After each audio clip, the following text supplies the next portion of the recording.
dual magazine mechanic. When the default magazine is empty, it will quickly be switched out, allowing you to continue attacking in quick succession. But keep in mind that the DSR can't be picked up in classic mode. It has to be acquired from a supply shop or the mobile shop. What are you waiting for? Go try it out now. In addition to all of this, we've made a few general improvements. Let's check them out. First, we've made some adjustments related to swapping seats in vehicles. Now, you can just swipe the change seat button in the direction of an empty seat to directly move to it. Moving on, the quick parachute feature has been added to classic mode and payload. The quick parachute button will appear once you reach a certain altitude. Use it to immediately deploy the parachute or put it away. The choice is yours. Next up are a few action improvements. Transitions have become much smoother when switching from third to first-person perspective and when aiming down sights. Enjoy smoother transitions in your matches. We have also added a new exclusive Inspect Pan emote. Try it out. In this version, we launched the new Memory Vault system. It can be accessed from the social lobby. From this version onwards, you'll get to display photos from each version in a 3x3 grid. Save your unforgettable moments. Plus, you can share your photos so others can peruse your cherished moments. Photos uploaded to the Memory Vault are saved permanently. Fill it up with precious memories. That's it for the main classic mode updates in this new version. If you have any feedback, let us know in the comments.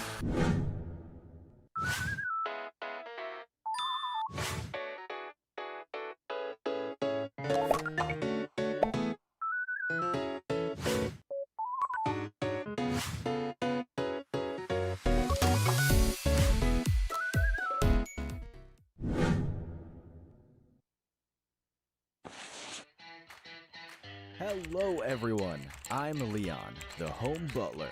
This video will introduce the new Home Party gameplay. First, to host a home party, go to the home shop or the beach behind your home to purchase the Seaside Music Stage or Seaside Lavish Music Park. Seaside Music Stage can be redeemed using home coins, and Seaside Lavish Music Park can be redeemed with elite home coins. In home information, you can tap party to throw a party. You can throw 2 home parties for free each week. Choose between throwing a music party or lavish music party. Be sure to check the party perks of each and set a party name and start time. Once created, you can invite individual or multiple friends, or send an invitation to World Chat and Clan Chat. Next, exclusive background music will play once the party starts. You can go to the dance stage area to lead a dance using an officially recommended dance, or choreograph your dance with emotes that you own. Lead other players to dance with you. Additionally, players can interact with the DJ stage, microphone, seats, and sound system to perform unique emotes and play custom party music. Parties hosted at the Seaside Lavish Music Park will have exclusive sky and stage flame effects. Next, all party attendees can get a free space gift or multiple space gifts if attending a lavish music party. Do keep in mind that these space gifts can only be used in the current party. Last up is party intensity. When players join the party, lead a dance, join a dance, interact with the DJ stage or microphone, or send space gifts, the party's intensity will increase. You can also get bonus intensity in the first minute of reaching an intensity threshold, and when wearing exclusive music party outfits. When max intensity is reached, there will be server-wide fireworks, and server-wide home party packs will be sent, containing crate coupon scraps, home coins, and home elite coins. Players in the home can collect these for free, up to 10 times per day. What are you waiting for? Hurry and invite friends to party with you, and dance the summer heat away. 嗨，大家好，欢迎来到 PUBG Mobile Dev Talk， 我是策划 Z， 很高兴也是第一次以这样的形式和大家见面。感谢大家一直以来对我们游戏的支持和喜爱。这几天大家体验了最新的 3.3 版本了吗？大家可能会发现这个版本和过往有很多不一样的地方。今天我和我的同事们也想跟大家分享一下这次的版本更新有哪些重点，以及这次版本更新背后设计的故事。这期的主题玩法深海秘境，我们将战场扩到了海底。古老的海洋神殿、神秘的海洋之心的力量，还有远古的海洋巨兽，为大家带来一场身临其境与波澜壮阔的海洋冒险。其实这个玩法创意的出发点也是来自于玩家的诉求。在过往的版本中，我们进行过在空中战斗的浮空岛，玩家也非常期待能在水下进行战斗。在过往的 Asian Secret 版本中，玩家对于失落文明的主题也很感兴趣，所以我们就希望能够为玩家打造一个水下的古老的文明的遗迹战场。既然是海底世界，水是无法绕过的核心元素。其实对于我们来说，这也是非常具备挑战性的。一方面是玩法机制上，水下的战斗不单是对于 PUBG Mobile， 对于整个 BR 或者是射击品类来说，都是一种全新的尝试。我们希望让水和水相关的元素全面贯彻到玩家的游戏过程中，为大家带来充分的沉浸体验。在玩法的设计上，我们希望在保留核心区域钢枪战斗乐趣的前提下，尝试加入特殊的水体，让玩家在这里面的战术策略更加多变。同时，也通过场景机制和场景结构的融合，去进一步提升玩家们在大型 POI 海洋圣殿中的可玩性和游玩深度，让不同类型的玩家在其中能有更多的策略选择。玩家们可以发现，海洋圣殿的外围被特殊的水体所包裹，而中间呢为特殊的空腔结构。当玩家在特殊的水体中时，可以获得更大的肺活量与游泳的速度。在强大的行动力基础加持下，玩家可以更加自由地在水底进行探索和游动。在王城的周边呢进行快速的转移的同时，在特殊水体中，玩家也具备了近战攻击的能力。所以在畅游水下的同时呢，大家也要注意周边的可能出现的威胁。不过其实也不用太过担心，我们加入了特殊的复活机制。如果这次玩家在海洋圣殿中遭到了击杀，会优先扣除特殊的复活次数。这样做的目的也是希望大家能够更加轻松的来体验这座瑰丽的海底圣殿。除了海底的海洋圣殿，在保证地面有完整的战斗结构的前提下面，我们也加入了陆上的小型 POI 搁浅遗迹，玩家也有更多可以探索的空间。同时，水的力量在搁浅遗迹中也有特殊的呈现，有可以将玩家带到高处的冲击水流，也有供玩家在场中快速穿梭的水球塔，玩家的探索会更加的灵活与高效。除了同场景的融合之外，水也会贯彻玩家的战斗与转移。我们设计了更具新意的有失落古文明风格的水球发射器，玩家可以发射水球，并在水球中进行多段位移，实现更加灵活的操作。在载具方面，其实我们每期主题玩法更新都会有一个符合当前主题风格的载具，它们既可以让玩家有更强的主题沉浸感，同时呢也能更兼顾到战略转移与战术腾挪。在这次的深海秘境中呢，我们推出了非常有意思的摇鱼载具，它们可以在水中游泳以及低空飞行。在低空飞行时，后座的玩家还可以进行射击，同时它非常便于收纳，在水中可以一键召唤直接启程，直接省略在陆地上车这个步骤。另外，摇鱼还能具备限制敌人移动进行战术干扰的禁锢技能。总之，非常具备趣味性与战术性，推荐大家多多尝试。如果你们对生物载具有更多的好的建议，也非常欢迎告诉我们。在摇鱼之外，我们也设计了更大型的鲸鱼逃脱器，玩家可以制定航线，搭乘巨型鲸鱼，在整个海岛上面进行大范围的转移。这不仅是多了一种战术选择，更是一次史诗般的冒险体验。另外，对于那些非常喜欢挑战的玩家，我们也设计了新的道具神奇三叉戟。拥有三叉戟的玩家将进入一种新的形态，利用失落文明更高级的神器控制水的力量，获取更强大的视野与战术优势。但出于平衡性的设计考虑，新形态也会伴随着更强的暴露性，所以选择还需谨慎。同时，对于最勇于挑战最高难度、身怀最高技艺的玩家，我们也准备了名为怒潮试炼的特殊试炼。虽然挑战的难度非常高，但我相信成功后的满足与喜悦也是久久难以忘怀的，一定也会令大家对你刮目相看。在玩法之外，我们希望玩家在游玩的时候有更多的故事内容可以去挖掘。古文明为什么会失落？历史上发生了什么？海洋之心、三叉戟和大章鱼是什么关系？很多的秘密都藏匿在丰富的场景细节与玩法交互中。相信有些细心的玩家在上个版本的时候就发现了，海洋巨兽的触手似乎早就潜入到了艾伦格的深海之中。神秘的海洋壁画与海珠的密语也记载着海底王国的神秘过去，而每一位玩家都将是他的亲历者与叙述者。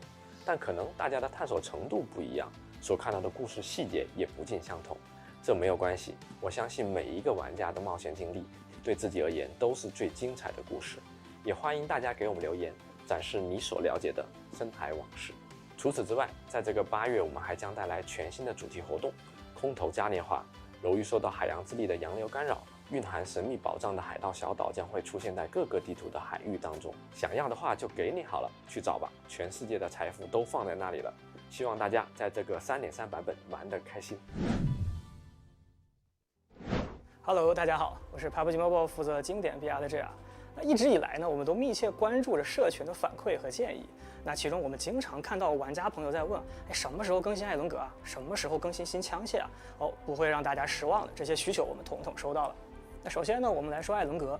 其实从整张地图的一个宏观角度来说，我们一直在持续优化地图上的一个物资啊和动线。对，我们希望能让玩家可以有更多不同的选择来探索和发育，避免说有些地方物资贫乏到根本不值得一跳。又或者说跳到地图非常边缘的地方之后呢，再想转移到其他地方也非常的一个麻烦。而具体到某一个区块来说呢，我们希望通过强化它的一个主题性，并优化这种关卡上的一个结构和平衡性，我们希望让玩家对于这些区域呢都有更好的一个了解，也有更好的游玩体验。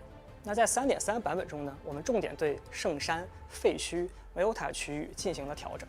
在对于玩家开局跳伞的数据的一个观测中啊，我们发现相比于其他的这样的一个热门区域，玩家非常的少将圣山作为自己开局的第一跳点，觉得这个地方光秃秃的一座山，物资平平。我觉得说的非常对啊，坦白说我自己也不是很喜欢跳那个地方。那因此呢，我们决定对圣山进行一个整体的翻新，把它升级成为科技感十足的天文馆。那除了提升视觉效果之外呢，天文台内部的可探索空间也是非常的大的，它周边的防区也有更多的高等级的物资掉落。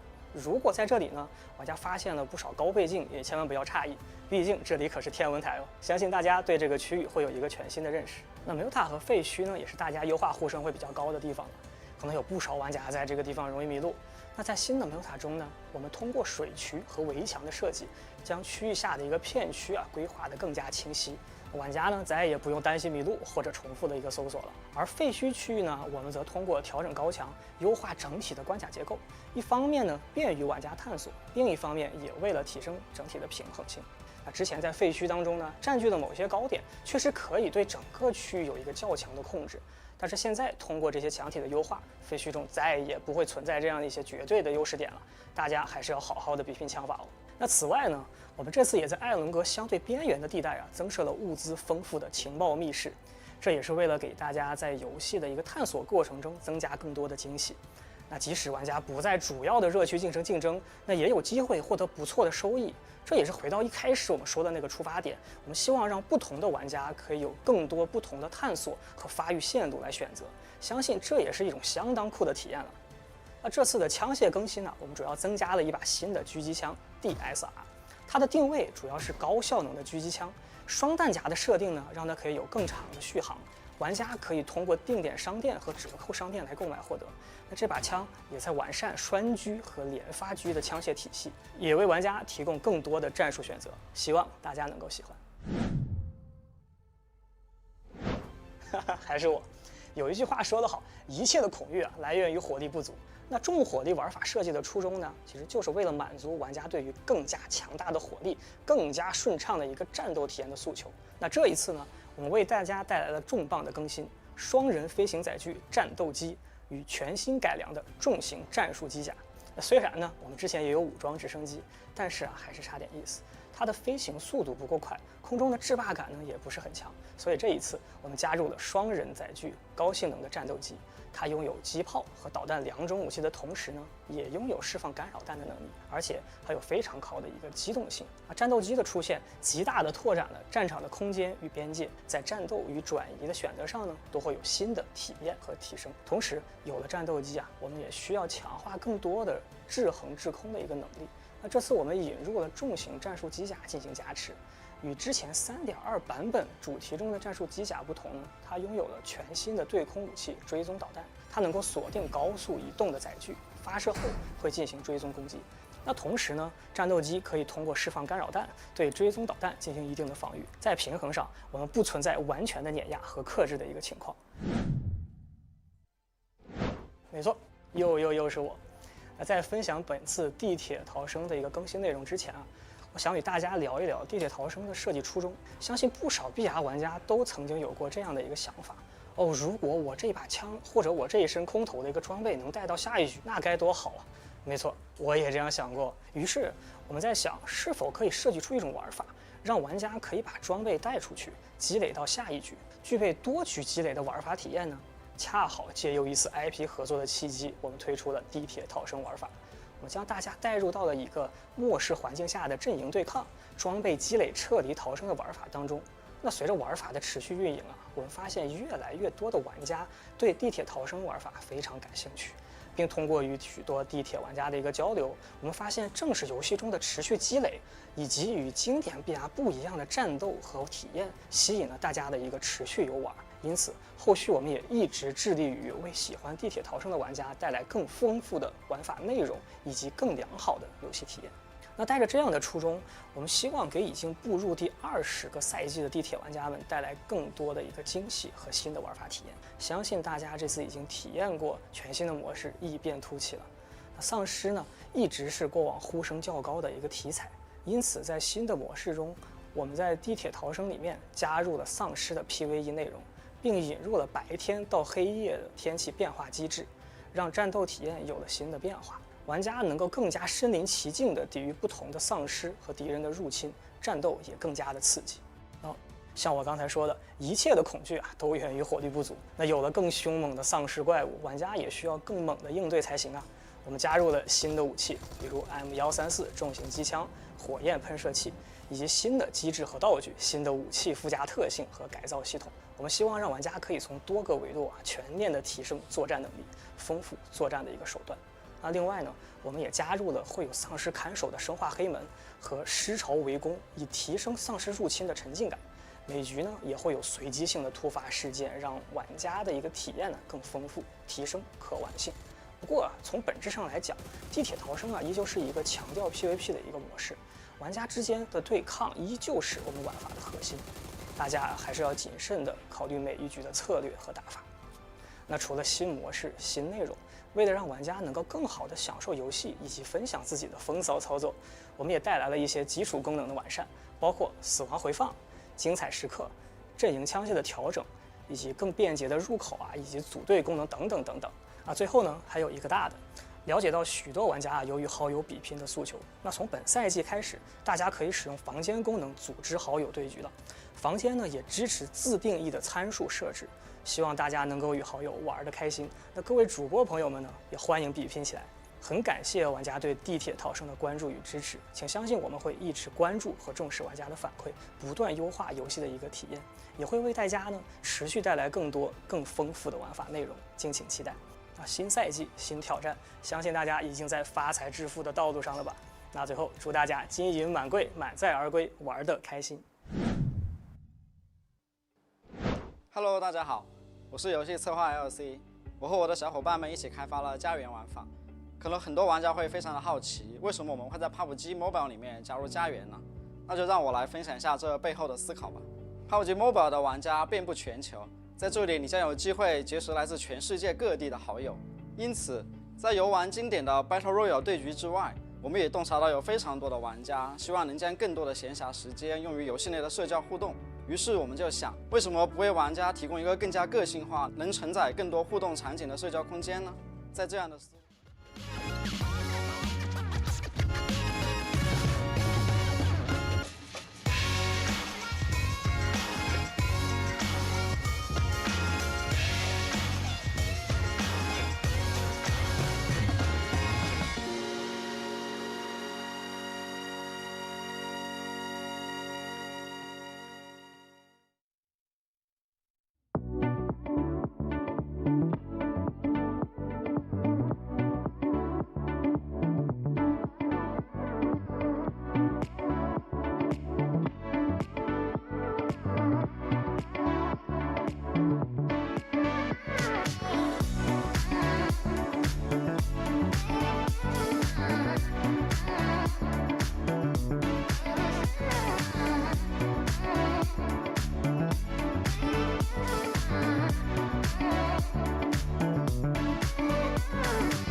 Hello everyone and welcome back here to the Seaside Idol Rumble. Week 2, day 2 of broadcast here. My name is Max and I'm going to be one of your commentators for today and joined by the one and only elusive Niptura. Still does not have that third post in the background. But we'll forgive her because we had a good time last week and we're about to repeat it here once again. How are you doing? I am doing very well. I'm really excited for PAYLOAD, Max. It's going to be so much fun. I think we're going to have a lot of high action. It's going to be really cool. I'm super excited. I played a little bit of PAYLOAD earlier today, and I loved it, Max. So I'm excited. Niptura, spoiler. That is my job to say we're doing PAYLOAD. So, okay. You just took that away. Was it not in the title? Is it in the title? Maybe it's in the title. I don't know. But you took that away from me. My only pleasure when I can host is announcing what's going to happen. But no, as a Niptura spoiled for all of us out there, no, we're going to be having some great PAYLOAD gameplay today. I also had the time to play some few matches myself, and I played PAYLOAD in the past too, and I really enjoy it. Recent updates in particular, Niptura, are great because we got some fighter jets now. That's pretty epic, and I'm really hyped to see how these influencers are going to be using it for themselves. 100, definitely, yeah. I'm really looking forward to that.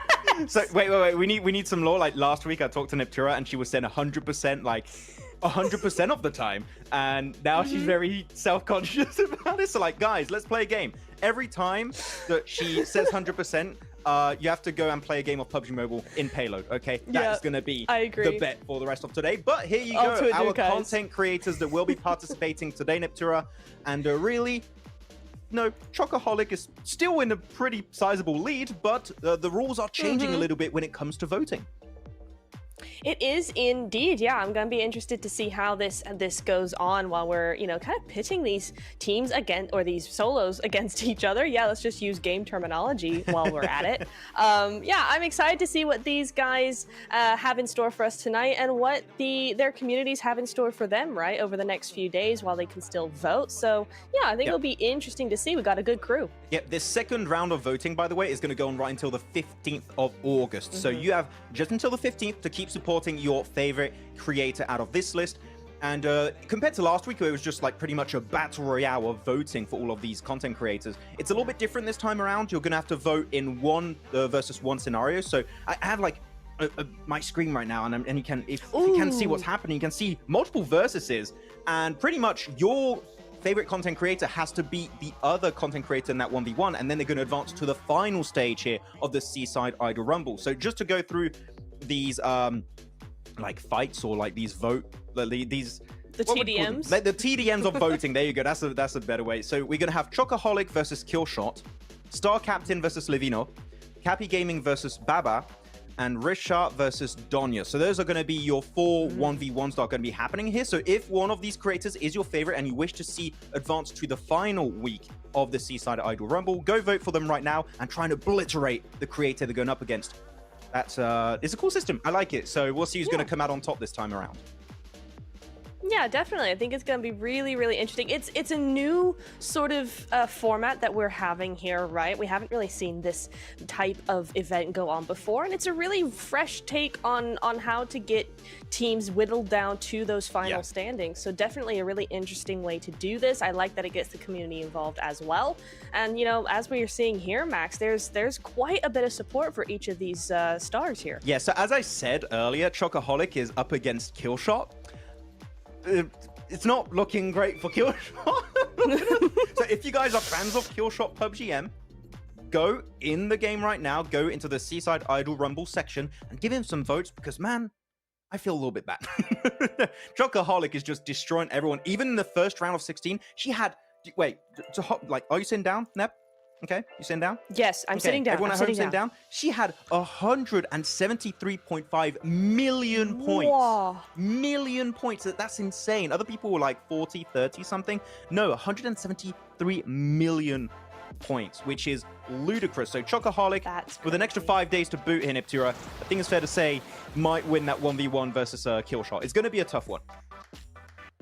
Yeah, we'll see. We'll see. It's not looking super realistic here, but you know what? It could always happen. There's always a miracle waiting to happen, and KillSHOT supporters will see it. He'll rally the troops, and we're gonna get him there in the finals potentially there. So yeah, not too shabby for all of these teams here, all these players here. I don't know what to call them, Max. We're so used to calling out teams like in esports and things. It's like they are their own team, but they're also just solos, and they're also our content creators. I don't know. What do we call them? These epic gamers, I think, is Epic the official gamers, term. yeah. Like, I got like contacted by a few of these people, Chocoholic in particular, and she said, "No, I want to be called epic gamer." I'm like, okay, that's fair enough. And, like, if that's how you want to go, then you shall be the epic gamer of today. Although we do have to say also, thank you very much to also the extra 8 creators that unfortunately did not make it to the second week, right? So just to like mention their names: Chocoholic, Official Miriam, Mighty Sky, Mats in Life, Night Queen, do you like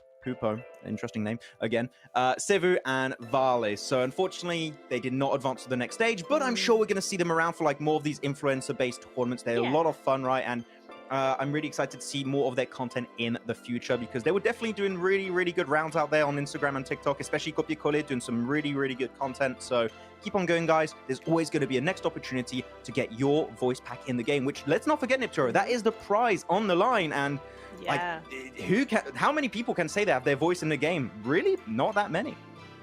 Not that many at all. I can count them on my fingertips, honestly, Max. It's not been a lot at all. I'm super excited, you know, especially having casted this event. I'm really got skin in the game as well. You know, whoever wins this, I want to get their voice pack as well. So hopefully it encourages everybody watching as well who have been involved in this event, who have been watching it and supporting, to actually go ahead and get that winner's voice pack as well. I think it'd be a really cool way to support the event as well. Yeah, all I'm gonna say is Chocoholic, better get those vocal cords warmed up. You know, might need to use them in like a week and a half. We'll see how it goes, of course. No spoilers, but kind of spoilers. With that said, I am being told we are very soon going to be jumping in our very first match out of 3 of PAYLOAD. And I want to take back the attention back to the PAYLOAD game mode here, Niptura, that is really like the easiest way to describe it for me is just PUBG Mobile Battle Royale mode on steroids. Do you agree with that statement? I definitely do. I really, really do, Max. I think fighter jets. Whose big idea was fighter jets? I love them. They need a raise, but it's insane. And that's not even the half of it, Max. Yeah, you got like mechs, you got tanks, you got everything. You know what? We're going to get right into the action here for our first game of the day of week 2 of the Seaside Idol Rumble. And again, let's not forget, no impact is going to be made by these games. It's just some good old fun for these content creators and for us at home. But the main point is to go and vote for your favorite content creator. So you can do it right now. You can even watch this live stream in the game right now. And if you do that, you can actually win some extra little trinkets for yourself, some little extra skins and items. So if you want to get yourself something while also watching, you know, go do it right now. Go in the Seaside Idol Rumble section in the game and you can watch it right there. Wow, we're in the game, Max. That's crazy. It's almost like having our own voice pack. They can see us in game right now. That's awesome. Exactly. So I'm being told right now, by the way, that everyone's going to have to drop in one single location when going onto a wrangle, of course, because otherwise it would take way too long, Niptura. So we're going to be having a fight in military base, and that is where a lot of the like great vehicles spawn, especially the jet spawns there, I do believe, if you're lucky. So if you can get your hands on like a tank, a jet, or a mech, you are going to be looking golden. So we'll see what loot is going to be held onto by these players. I find this very interesting, though, Max. No one has gone for the big machines of PAYLOAD, right? We're seeing everybody drop in the 3 buildings here. Nice little spray, but there's no fighter jets, there's no mechs, there's no tanks yet. They're all on the other side of military, except the mech, I think, is in the middle there, but no one's going for him either. So an interesting turn of events here. Wait, was that the grenade launcher, or is it a smoke grenade launcher? I did not quite have enough time to see which one it is, but there's also a weapon I would like to see potentially. No, it's a normal grenade launcher, I believe it is for Levinho. So we'll see that in use. Of course, grenade launchers are really good because a big part of PUBG Mobile, right, because of it being in third-person perspective most of the time, is you're hiding around corners, hiding behind windows and doors, and just getting free information without putting yourself at risk. Like, those grenade launchers and RPGs and stuff are just like, well, screw you. You're going to scout and I'm just going to eliminate you. That's going to be a good way to do it. So like the weapon meta is completely different in PAYLOAD. So scouting is a little bit more risky. Yeah, it is. It definitely is. You got high explosives no matter where you turn, really. So it's very much a high octane mode for sure. I mean, we're seeing, coming into that safe zone into the new circle.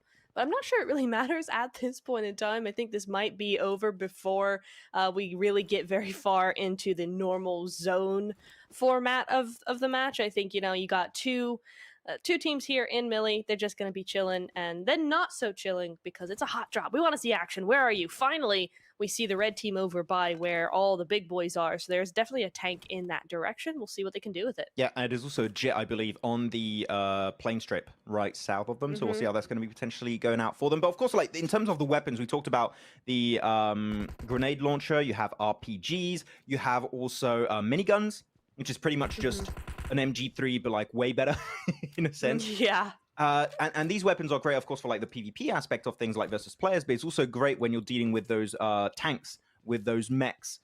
Jets, I think hitting a jet with a RPG or with a grenade launcher is going to be quite tough, but it is meant to deal with those big vehicles, right? So we'll see how they're going to make use of it to deal with those guys as Baba on the throne. Looking good. Wow. Yeah, he's claiming this game already. He's like, I am the king of payload. Y'all watch me. So, okay, we see you. We see you. Let's see how he does, though. He might fall flat on his face in 2 seconds. We never know. It's just the name of the game here, especially with those RPGs that we've been talking about, right? Those rocket launchers, all of that stuff. Yep. It can come at you from a mile away, quite literally. You see somebody in a window, you shoot off that rocket launcher. Sorry, they are dead. They got the mech. It's exactly the same mech, by the way, that we had in the previous event in the normal BR mode. So, like, these players are going to be quite used to it. There's there's one change, I believe it is. If you're in the passenger seat, you get an extra weapon. You just have a minigun, pretty much. Like, that is something that's going to be quite good. But there you go. Captain is going to be dropped down in the open. Chances of the res coming through, not too good, Nep. But Baba is going to go for the first aid, and maybe if they have some smokes, they can try and keep him alive. Ooh, Capi, sneaky coming in here. Let's go. GG's. But yeah, we do have our first contact there, and it was shot out of the mech there. He was shot out, so don't know if that was a rocket launcher being targeted onto them. I'm not sure. It was? Okay, so I just didn't see that. I just saw the aftermath. Ooh, trying to get out of there. Quick. But what do you do here, Max, right? You've got a mech. You see 4 players over there. Is this going to be full assault? You just get in the mech and you just push it up. You can go on the rooftop too if you want, so I think that could be a really good strat. They can get on the roof. You got to be careful. You're quite vulnerable. You're not speedy like in a Lamborghini here. You're in the mech, and that's going to be a one-on-one trade going on through. Blue team is just going to be now taking over this entire scientist building and pushing back the red players here. Donya, KillSHOT, Levinho on the back foot, going to be pushed into the southern eastern edge of this room. And now with that mech again, they haven't really looted too much to go with. I mean, they got some RPGs and stuff, but inside, it is quite risky when you have teammates around you. So you've got to be very careful when you use those big explosive weapons. Right, because it's like chucking a grenade, right? Friendly fire is a thing with these weapons. There's no such thing as invisible players for the bullets, right? So yeah, you have to be very, very careful with how you play this as a team because you're not as invincible as you are in the normal BR mode. So something, again, to think about. There's a whole lot to think about, to be honest, Max. There's so much going on at any one time that, yeah, it can be quite overwhelming. Can someone use the jet, though, please? I would love someone to get the jet if they're lucky. Captain, though, got to be a little bit careful. There you go. I think that was a grenade launcher or there's an RPG coming out from KillSHOT on the angle. And he hits it from the distance. And KillSHOT now is going to get prone. We'll go for the second reload. Just not even using a weapon, just the RPG. He's using it like it's an M4. What's going on? Gosh, this guy, and he's using it like like you said, like an MP4. Oh, never mind. And it is done. Donya, Rizshah, Levinho, and YouTube KillSHOT will be taking the first victory of the day. And I think that now it kind of set a tone, Nep, of the RPG being pretty good because the damage is high and the AoE is high. And if you're hiding behind the corner, guess what? The corner is not going to save you. So we're going to see a lot more of that, I guess, in our next following game. But congratulations to them on winning their first match. We still have 2 more to boot. So we'll see if they can try and have a little bit of a comeback for the blue team. Yeah. Definitely definitely, absolutely. Yeah, I mean, it is really best out of 3 at this point. Yes, the teams are going to get shuffled around a little bit, so everybody plays with different people. But yeah, it is best of 3 for all of these players. It's a little bit of fun. But you are right. We are starting to see those rocket launchers, as I think we could have predicted, become the OP weapon, become the weapon that they really want to be using the most. And I think if they all want one, are we going to see everybody try and get one? Because I'm not sure there's that many in any given location. It's quite rare. It is quite rare. So maybe the strat here is to everybody go for a different weapon, something that's, you know, super interesting, super easy. One goes to the mech, for example. One has the rocket launcher, etc. I'll be interested to see if there's any strategy change or if any strategy evolves into the next game. I'm literally sending a message right now to all of these creators. Please, someone use the fighter jet. I'm begging you. Crying emoji. Can confirm. There you go. Maxman30 is. We sent it. There he is. He's typing. Like, come on.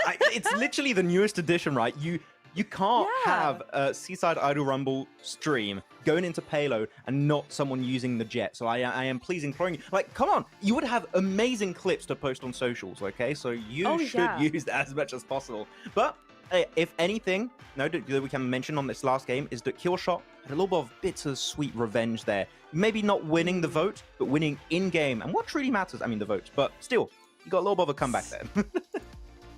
Yeah, you know what? A little bit of comeback is all they need, one step at a time, right? So, yeah, a really good game from them. I want to see how Team Red step it up, though, right? They fought valiantly, but maybe that just wasn't the play for them. And, of course, we're not going to be necessarily going to military in the next game either, so that is going to change as well. We'll have to see how those things end up shaping up here, Max. I mean, where are we going next? Could be Rizshah for all we know.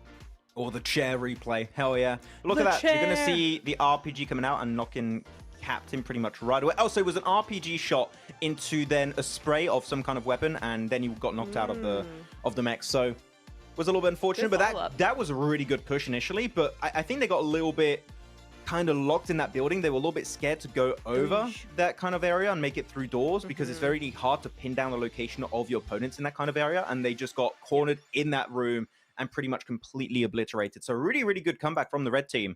And they did have themselves a really good time this time around. Though, we did have then a fight in military, on military base itself. I do wonder, are we going to see a little bit of a different area next time around? Because it is quite different to the majority of Erangel. So I would like to see like a typical city or something. I think that could make things quite spicy for these players. Yeah, because as popular as military base is in-game, you don't see many teams actually drop there consistently. So for a lot of these creators, they're probably a lot more comfortable in school or Rizshah or Georgia Pole, somewhere like that. So we could see a lot more plays coming through because they're just more comfortable with the terrain. Exactly. Though we do have the information for our second match, by the way. So looking at the teams, Team 1 is going to be Levinho, Chocoholic, Star Captain, and Donya.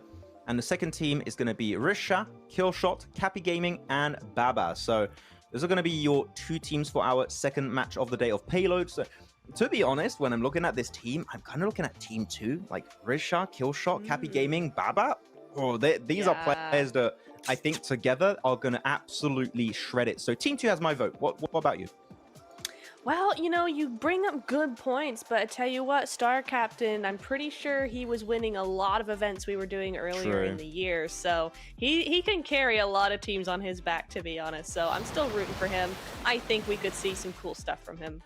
We know who we need for next event. We need Red Hat back, you know. That's who we're going to need at some point. But here's going to be an update on the popularity standings, and of course, Chocoholic has not budged too much. She's still up there, as you know, you would expect, followed up very closely by Capi Gaming with 31.6 million points, or popularity, you could say. And then there's just such a big drop-off from second to third. So, like, I think that it's looking like Capi Gaming is going to be the only one to really contest with Chocoholic next week. But who knows? Once you eliminate an extra 4 players right now, the people we voted for, the content creators that got eliminated, might be like, okay, let's just all rally together and vote for like a creator to try and hopefully get above Chocoholic. We might see that happen literally in our third and final week here of the Seaside Idol Rumble. So it's looking quite heavily sided towards Chocoholic, but some big surprises and comebacks could be happening by the end. Yeah, I really love that thought though, Max, that we could see team or players or content creators, epic gamers that drop out actually rally around those who are still in the competition. So I think that's going to be a very interesting point to look at for next week. But as we head into game number 2, hopefully they have listened to you. We will see those fighter jets. I don't actually know where the other fighter jets are, so depending on where we land, we may not even see one. But yeah, definitely missed opportunity that we didn't get one last game, because I know for a fact there is one there. I sent a message to see if they were going to use it. They ghosted me, so we might not see a jet, unfortunately. But I have a question for you, Neb, right now. Yes. When it comes to payload, right, you said you played a bit of payload, etc. What is your favorite aspect of the payload game mode? I like the high intensity but short matches. I was asking more like feature. Oh, feature? Okay. Yeah, feature. Then it has to be the anti-aircraft weaponry. They were awesome. And I think that might just be the RPG now. They may have changed that, but back when I was playing it a lot, there was an actual anti-aircraft weapon like that would do the RPG stuff. Yeah. But now it's just the RPG. I think it's very cool because it gives you something to do against those great big bombers in the sky, to be honest. They're a tough thing to handle. Yeah, I agree. I think those are some good parts. For me, my favorite aspect of Payload has always been like these kind of great vehicles you can play. And look at that on the intro on the bottom left side of your screen, you have these fighter jets, and that is the favorite aspect of this mode for me. But here we go, getting ready for our second game. And as we are getting to this one, I have a little bit of an announcement for everyone at home right now. Because the games are so damn quick in Payload, because we only have 2 teams compared to the potential 100 players in the normal mode, we are going to be increasing the total amount of games played today from the original 3 up to 5. So 5 total matches are going to be played today, ladies and gentlemen. Even more fun coming your way. And that means we're having a repeat of military base fight, I guess. It's happening again. Yeah. We're going for it. Absolutely. Let's get it going. 5 games instead of 3. We love to see it. And Team Red looks like they're going straight for that military jet. Yes, this is where we needed to be. They have listened to you. They may have ghosted you on paper, but they would never ghost you in their hearts, Max Man. We're going for that fighter. Give me the jet. It can only have 2 people in the jet, by the way, which is interesting. The person driving the jet can do the shooting, the driving, all of that. The passenger is just a passenger.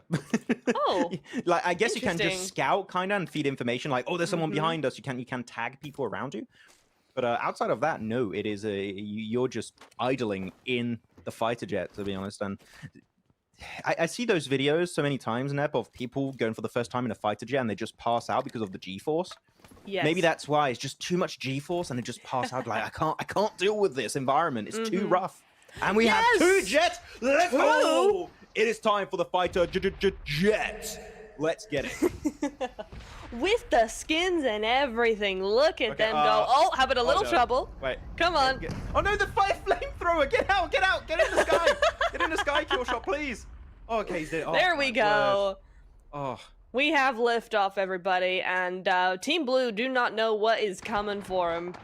For sure. Here we go. You can hear him in the sky. It's so cool. Oh, and we're just trying to figure out how it works because those rockets ain't doing a darn thing to those enemies over there. But you've also got the tank, Max. We got a tank and a vehicle, and it seems like Team Red are going full artillery mode. Yeah, to deal with the jets, actually, it's really good to go for the mechs. The mechas are really good because they have some ground air missiles, I think they're called exactly. There's a lot of new names I have to learn on the spot, but they can deal with some jets quite easily if they get close enough. And then they have also guided missiles on both sides, so it is quite easy. The moment you have someone in front of you, if you're in a jet or in a mecha, you can just go for the shot with a missile, and you will destroy them. Though, spray with a vector versus a jet, quite the interesting run of events, I might say. Yeah. Sure is, and Team Blue are a little bit at a loss here. I don't think they understand what they need to do here because all of a sudden, never mind. Because all of a sudden I was going to say they're not fighting against weaponry. They're not fighting against people on the ground like they did before. It's all up in the air, but KillSHOT has crash landed his plane. and he will be on the ground at the moment. Womp womp. Womp There womp. you go, making it out. I think they realized if they're just going to stay in the building, the jets aren't great. I mean, that's their fault. Why would you take the 2 jets? You know, if you want to have an even fight, just kind of have a truce. No shake hands at the start of the game. You Yeah. get 1 jet. Oh. We get 1 jet. And then you have a battle of tanks and mechs at the bottom. And you have to win the 2 to actually win the game. You know, like they can make these kind of agreements. Okay, it's fine. And there you go, the mech is there. So now if you have a fighter jet or a helicopter or something, you better be careful because that mech, it ain't going to be your friend. No, not at all, and I wouldn't want it as my enemy, that's for sure, except when it gets stuck on a lamppost, and then you can do whatever you want with it. Oh, Baba. Oh, Baba, get out! Get out! Into the air! Into the air! Oh, that's so much damage onto Baba right there. Jumps it down. He's going to uppercut that jet potentially, and that's it. See you later, Baba. Going to be sent right back to the lobby, it seems. And he's trying to hide underneath, but unfortunately cannot escape his gaze. Donya on absolute point this game. Sure is. Oh my goodness me. They know exactly what they're doing.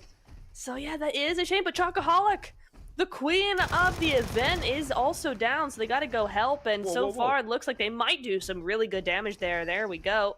A little bit of damage over onto Capi Gaming, and yes, that is gonna be the knock right there. Beautiful stuff coming in from the squad in that mech. Man, this mech is unstoppable right now. He's just owning everyone in this lobby. KillSHOT here, he's got himself the X-Suit, but the X-Suit is not going to save him, and that's going to be them down to a single player on their team.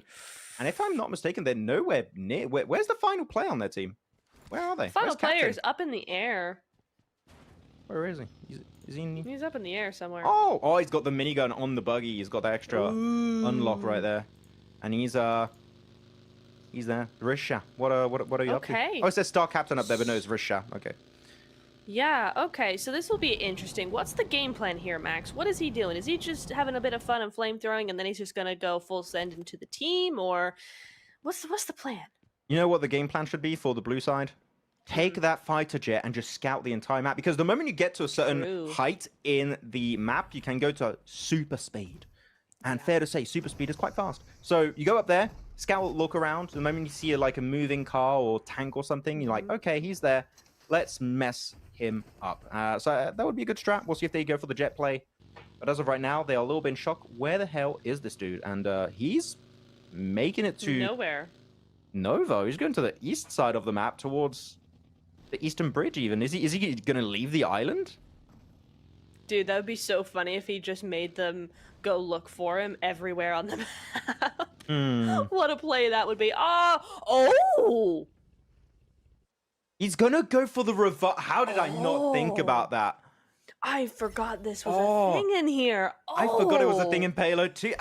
Hey, Rizshah just unlocked his brain right there. He's like, I'm going to use 100% of my brain and do what's called an epic gamer move. And he did it, and he's going to bring his entire team back. And they know this now because they're looking at the remaining players. Wait, it went from 5 to 8? What's going on? Yeah.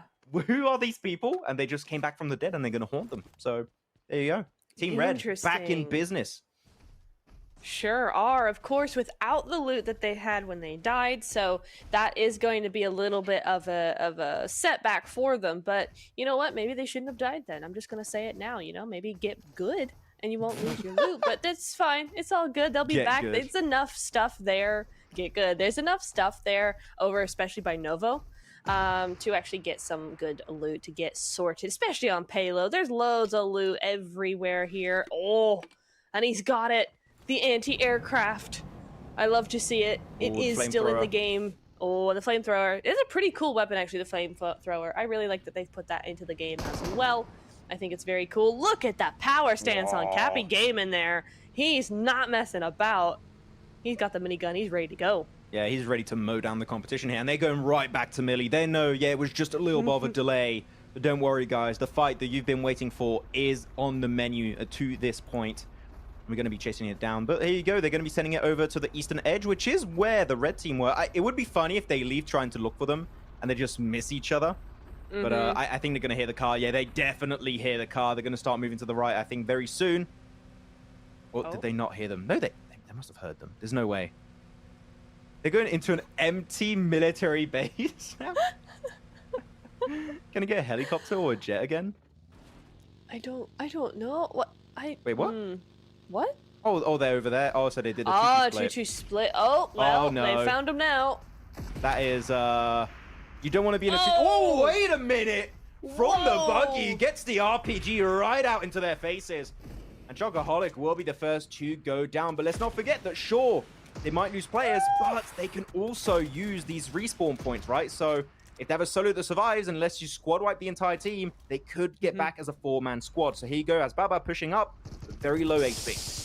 Yeah, very low. Oh, and he's just missing Ooh, all how? those shots. How are you alive? And then there you go, the buggy's there to support him, and the RPG follows up onto Donya. What Wow. a comeback, Baba, absolute gamer moves. And will be given another chance at life for his teammates, and they're just going to be chasing down the remnants of the blue side. Oh! With an AK, only 13 bullets, though. I don't think it's going to work out. He does get back into the tank. I'm trying to go for the spray, and connects it. Captain! There's no way you pull off the 1v3. Captain makes it happen! The 1v3 here of the tournament goes down. And it will be him and his team to take the victory on the second game of the day. What was that absolute madness there from Star Captain? That was insane. A 1v3 to win the game? An icon, an absolute icon. Oh my goodness me. Definitely the MVP. I told you, Max, don't count the man out. He's done some good work with us in the past, and he's back again. Valiant effort from Team Red, though. They put up a heck of a fight. For sure, Baba. I mean, 1 HP, still taking names out there, so some GGs going their way as well. But you know what? 1v3, there's no coming back from that. Yeah, they saw that there was just one player. We're not going to let him get away and revive his entire team, but maybe you should have. Maybe you should have let him get away, because you maybe would have had a chance to actually win that mode, but no, it is not going to work out. But really good game plan from Rizshah to bring back the entire team. It was a really good idea, but unfortunately, Star Captain is just, as you said, just too damn good at the video game. So he's going to be definitely doing some great stuff here. And you know what? If you think that was a great play out there, maybe you should give your vote to him because, man, that is vote worthy. I'm not going to lie. It is. It is very vote worthy. To be honest, I'm getting swayed. I'm not gonna, it's too early to tell, but he is swaying me. Wait, from who? Who were you voting for? Oh, not from anybody. I'm completely neutral. So, I'm not. I'm big chilling. Well, I'm okay, voting for I like. will say Donya got my vote because they were the ones who were dancing in the middle of the firefight last week on Metro Royale, and I loved that so much. So they got my vote last week. We'll see, but so far Star Captain's looking pretty darn good for me. That was my highlight in the Metro Royale. Just the big fight happening, and then you just go for like 2 seconds to someone twerking. It's just like, what? Is this real life? What's happening over here? I don't know. It was great content, I gotta say. Great PUBG Mobile content out there. But yeah, we're still gonna get ready for our third game. Again, quick extra piece of info for you guys who maybe didn't catch it earlier. We are pushing the amount of games from the original planned 3 matches up to 5 because the games can be so damn quick that we're gonna be extending the fun. So please do stick around a little bit longer. We're gonna have some even more fun here in Payload. But we had 2 military bases. Are we gonna have a third one there? Like, come on. Hopefully not. I want something different.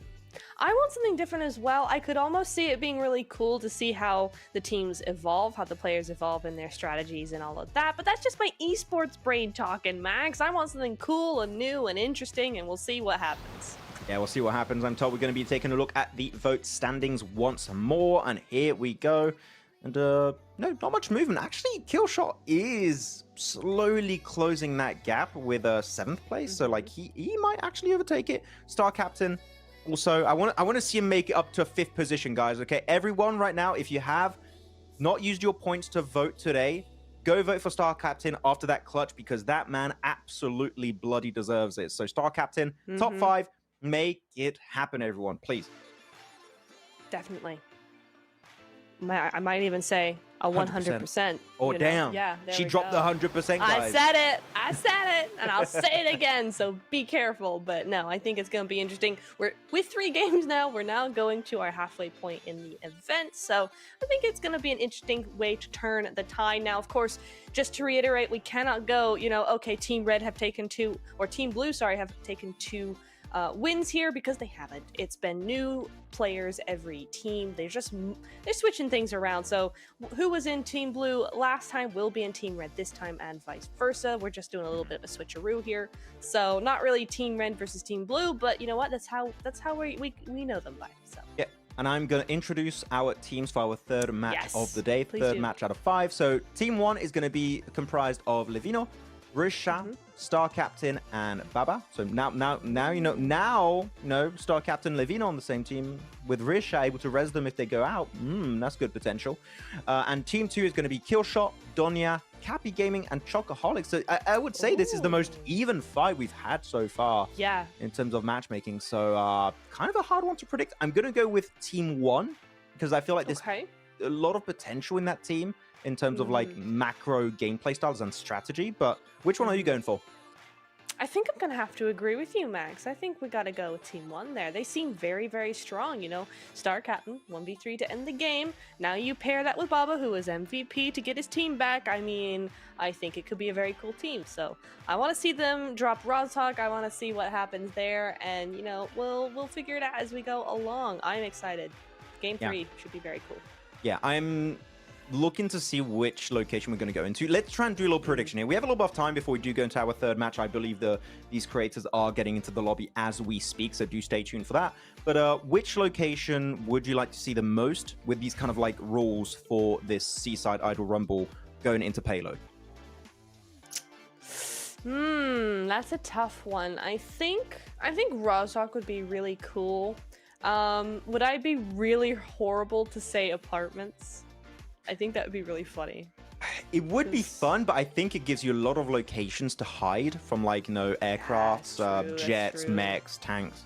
I mean, fair enough. So is it apartment, you lock it in, or have I swayed? Rizshah. I said Rizshah initially. I'll go with that.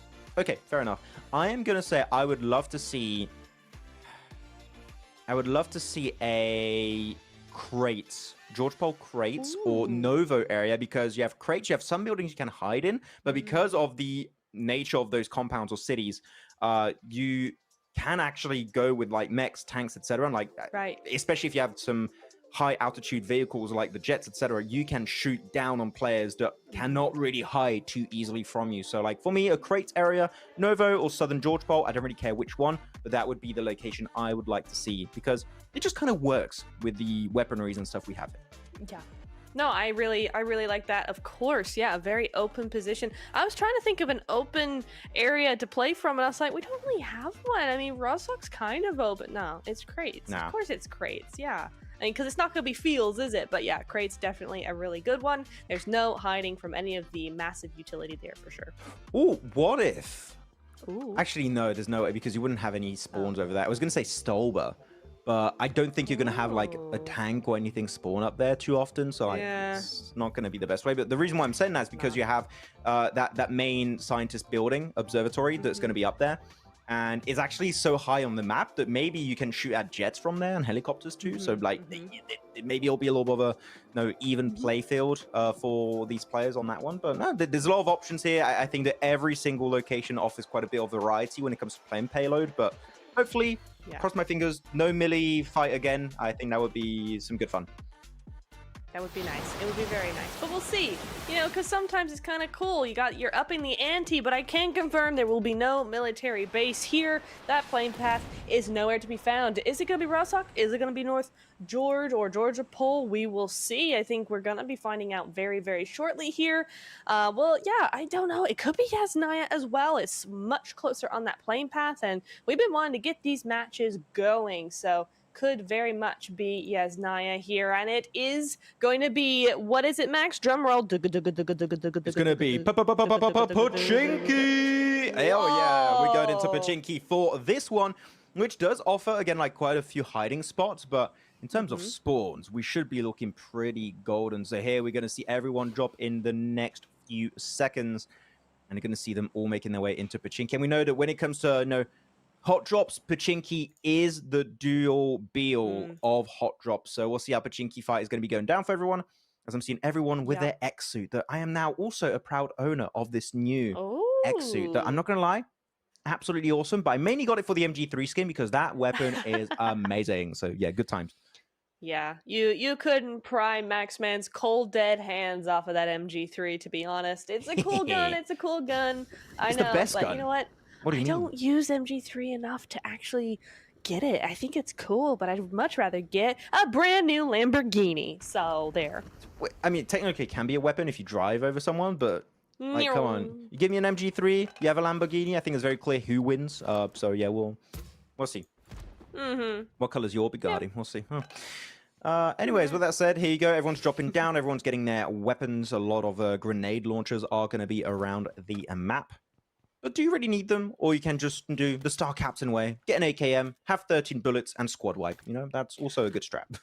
I mean, actually, it is a really good strat because all of these players are all looking for the big payload weapons. It might be a good idea to have one member of the team just go completely normie style because they can't spray like you can. If you've got a grenade launcher, as long as you dodge those nades, you're kind of golden. AKM versus nade launcher, as long as you dodge it, I think I know who's winning. We'll see who's going to be doing that. Sorry, I'm also writing because I'm being told stuff by production. I'm like, what's going on? They want me to do a bit with my voice, like changing filter, so they I don't know what's happening there. We'll see what's going to be going on in. Yeah, they want a piece of that echoey voice I have. But Chocoholic, you may want to leave because they're getting absolutely wrecked by that grenade launcher. Again, this is like the best kind of thing. Because even if you're trying to hide in like rooms, you just have a grenade launcher or an RPG. Just, well, I don't really care about your terrain or like building advantage. We're just gonna, we're just gonna take you out, you know, and that's what's gonna be happening. So we'll see how it's gonna be going. But so far, it's even Stevens between these two teams, and especially no one trying to go for one of these new vehicles like the tank, etc. So it is not gonna be in play right now. Interesting, but that means we get to showcase a lot more of these nade launchers, the rocket launchers, all of the stuff. I mean, that great big tank he's got going, he's got a rocket launcher and an anti-aircraft launcher. That's crazy. But Chocoholic, unfortunately, her loadout is not going to save her this time. She's going to go on and go out to the other side, back to the lobby, and now we got Levinho going to be turning his attention possibly to Capi there. Yeah, Capi out in the open, and he's just chucking nades at him.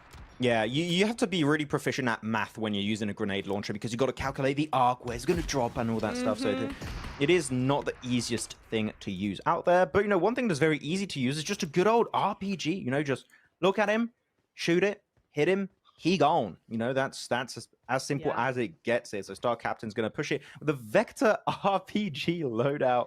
So that's an interesting one. But, you know, I can't really judge him after what he did last game. I'm like, trust the process when it comes to Star Captain.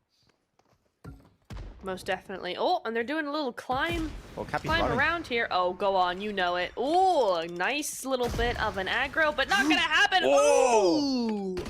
He almost took himself out with that one, but he took almost no damage. What was that about? But okay, Capi, sorry to say, but see you later, Alligator. It ain't going to be working out for you this time around. Though, let's not forget, Revive. There's one respawn beacon over to the west side of Pachinki. So right now, they have a player over there right now. They're going to get Capi back up there. Who's at the respawn point? It's Chocoholic. There you go. Capi is back. And he's going to mean business. Yeah, because look, I mean, we have 3 eliminations for Team Blue, but we have a full squad for Team Red. So, yeah, there has been a revive taken somewhere along the way, and it's working out in their favor at the moment because now they get to attack from a new angle, right? It's not inside out, it's outside in, which can give you a little bit more space to work with.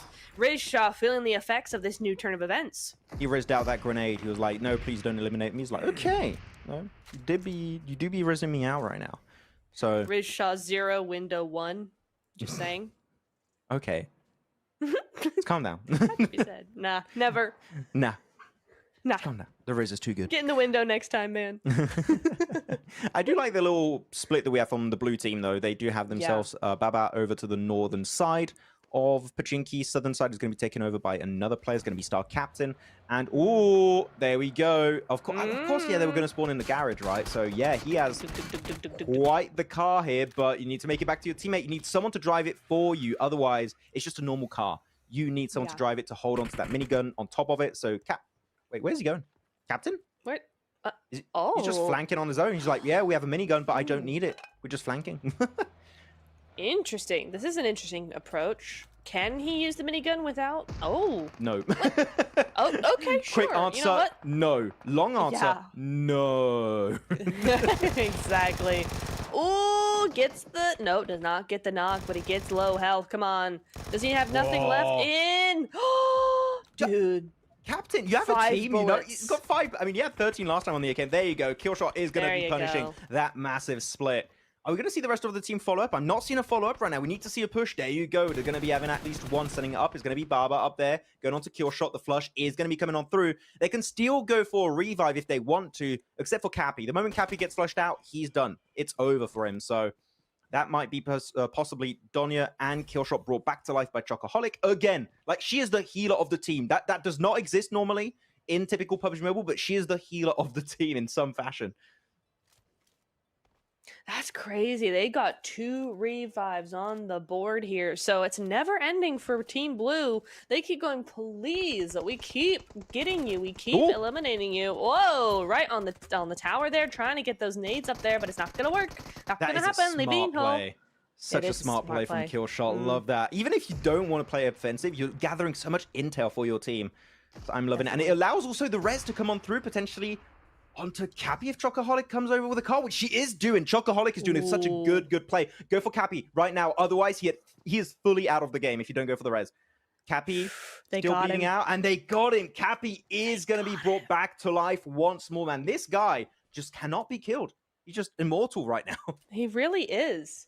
He really, really is here, and they're going to be looking for the double revive, so this game will continue. It's got to be the longest game we've had so far, right? Just because the proximity to the revive is allowing Team Red to do epic damage here, like the epic gamers they are. Rizshah is going to go down. That's the second player on Team Blue. Third now for Baba. KillSHOT doing the business, but he's only got 15 left, but it does not matter. Team Red winning. They are their first win on the board this evening for their color. Yeah, congratulations. Finally a win going their way. But man, really, I think we have one MVP of this game, and we have to say it's Chocoholic. Like, the revives coming on through, able to revive also Capi when he was on just a slither of HP, the absolute god gamer healer of this match. So congratulations here to Chocoholic and her impact on this game. And also KillSHOT going on to that tower of Church northwest of Pachinki was such a good play to gather information, keep the rest of the team safe while they're going for the revive onto Capi, and then just apply pressure the moment the revives come on through. So really, really solid play from all of those players. And Star Captain, I think, doing a little bit of a throw here now. Well, was it a throw? He got a lot of knocks. Absolutely. Wait. Do not try to say that was not a throw. Star Captain forgot he had a team for like 30 seconds there, okay? Star Captain, if you're listening, wait for your teammates, please. No, he didn't forget that he had teammates because he waved at them as he drove past in his car to go flank and get all the knocks and play solo, so... He knew, he just ignored them because he's epic, so... Okay, moving on. Professional teams. Hey, yo! Every time I'm gonna see you coach a team, I'm like, okay, they're in trouble. Just not. Oh, we'll see how it's gonna work. You sound like Jason now. Yes, yeah, sometimes, yeah. But no, it was definitely an interesting one going into Pachinki. Intrigued to see what's going to be happening in our 4th match in terms of location. But of course, we're not going to have too many spawns over here. We need to have like spawns that have a lot of roads around it, and that means that we're going to have potential spawns of like, all of these interesting vehicles that Payload offers you. But the fact that Star Captain took a slither of HP and Capi just got absolutely melted by that one RPG shot is like, I don't want to call it unfair, but kind of unfair. Yeah, I think just that was a bit of a fluke there. I think definitely that the corner of the building just shielded him from a lot of that damage. But yeah, should not have happened for sure. That building should have crumbled along with Capi there. But KillSHOT wanting to be captain himself here, looking very, very good. He got those 2 knocks. That was so crucial here because Baba could have done a lot here. Rizshah could have done a lot, but that position from KillSHOT just way too OP for them. Yeah, I think Baba maybe should have tried to go in the church to try and stay safe from KillSHOT, because KillSHOT was just the eagle's eye of this game. He was the eye of Sauron, just can't see anything and will shoot at anything also. So quite omnipresent in this game for KillSHOT. I really enjoyed how he played that game, but again, intrigued to see what kind of location we're going to be having in our 4th match of the day here out of 5. And we're going to be taking a new look, I believe, at our popularity standings. And here we go. Have we have any changes? Nope, but the gap has, I believe, shrunk a little bit between Donya and Star Captain. So maybe able to make it in the top 5 later. We'll see how it's going to go. Yeah, I mean, it is very crucial, right? But yeah, you're looking at the top 1 and 2, but nah, it's 4 and 5. That's what you want to be looking at, and it is getting closer, as you said. So something to watch as we continue over into the next 2 games, Max. We've only got 2 left. Yep, only 2 matches left around the corner for our payload session here of the Seaside Idol Rumble. Yeah, again, I'm very intrigued to see how things are going to go. I still have yet to see the tank. I know we've seen like a little bit of the tank, but like really, bit, I want to see like a fully fleshed out fight with the tank, and I also want to see the helicopter being used at some point. So those are 2 that I'm really, really excited to see how they're going to be used potentially if a team does get their hand on it. But outside of that, anything else you're looking forward to potentially see for the first time in our 4th game here?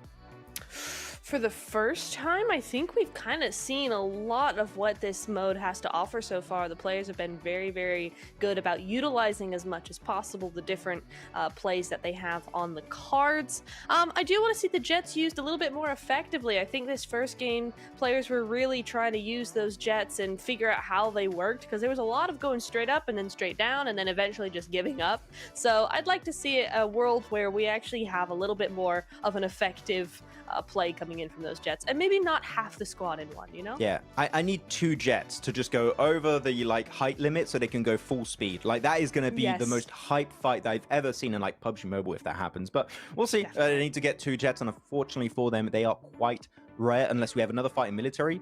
If they do, hopefully again they're going to have a little bit of a handshake, a truce, and say like, okay, 2 tanks, 2 jets. And we'll see who's going to be taking the dub on that one. So, yeah, though we do have the teams that have been announced right now. Ooh, yes. And Team 1 then is going to be comprised of Levinho, Chocoholic, KillSHOT, and Capi Gaming. And I'm going to let you introduce the second team, Neptura. It is your turn. Okay, Team 2 we have on the board Star Captain Donya, Baba, and Rizshah as well. So that's another star-studded squad there again, looking very even for Game 4 here, Max. Yeah, it's going to be very even. But one thing that I can tell you is that if I'm Star Captain, if I'm Donya, if I'm Baba, I'm feeling so confident because I've got the most insane support in the world of Rizshah here. He's going to revive just like he did in the first game. I mean, on the other side, they have Chocoholic for Levinho, KillSHOT, and Capi Gaming. So I don't know, who's the best healer? Who's the best support? Is it Rizshah or is it Chocoholic? Tell us in the chat who you're going to be voting for out of these 2 amazing healers. Yeah, no, we're slowly going to be getting ready. I believe the players are going to be getting into the lobby very, very soon. And again, I'd like to see maybe a Severny drop this time around, because there's a lot of roads around it, right? So good potential there. We'll see. There is good potential, not a whole lot of respawn potential though. I'm not remembering where there is a revive station there. Don't really remember, but it is very open, could have a lot of interesting flanks and everything like that as well. So yeah, could be very cool. I would be down for that for sure. Or Milta. Like, let's not forget, right, Milta has been updated in like recent days. So, well, patches, should I say.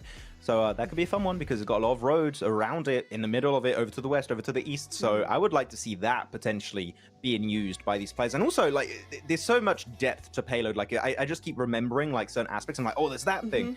You also have special bases, apparently, that are around the map. And they have like some spawns for when it comes to cars, like tanks, etc., and also like the really good weapons of this mode. So if you go to one of those bases that's maybe nearby one of the locations we're going to drop into, maybe you can get fully stacked in terms of loadout and just obliterate everyone you're up against. That would be super interesting. Ooh, what's it gonna be though? Again, you know, we talked about these locations. I'd love mansion, to be honest. Prison. Ooh, prison could be really, really cool. Oh no. Wait, do you say prison is pretty? No, it's horrible. Let's not do prison. I love prison, but okay. Yeah. Anyway, Milta Power could be super cool here, but you know, we did talk about Milta. We've already been to Pachinki, and Millie is also on the cards potentially here. But where are we landing? Yet to be discovered, I think. We will see where we're going to be going. Right now. They are typing. We're going to say military. Again? Again? Okay, we're going to military, I guess. It's a little of a stretch of a drop, but you can make it. But production. You know what? I'm going to ask. Production. I know you guys are listening to us right now.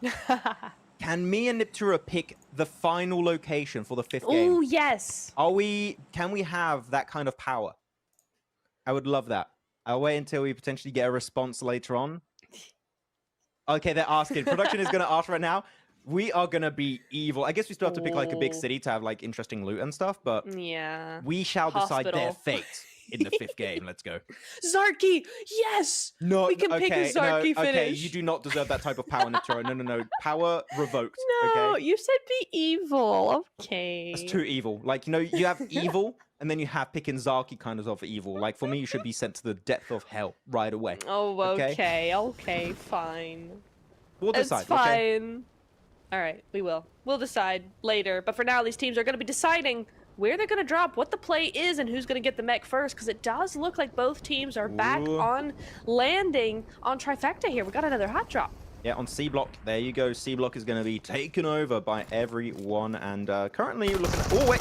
The jump down here with... Oh, my God. There's no way he gets it down. Levinho going to be getting himself that knock into a flush, but unfortunately will be knocked too. And that's going to be turned into... Where is it? What? Wait. Wait. That can we agree that was a world record when it comes to like an actual official broadcast game of PUBG Mobile?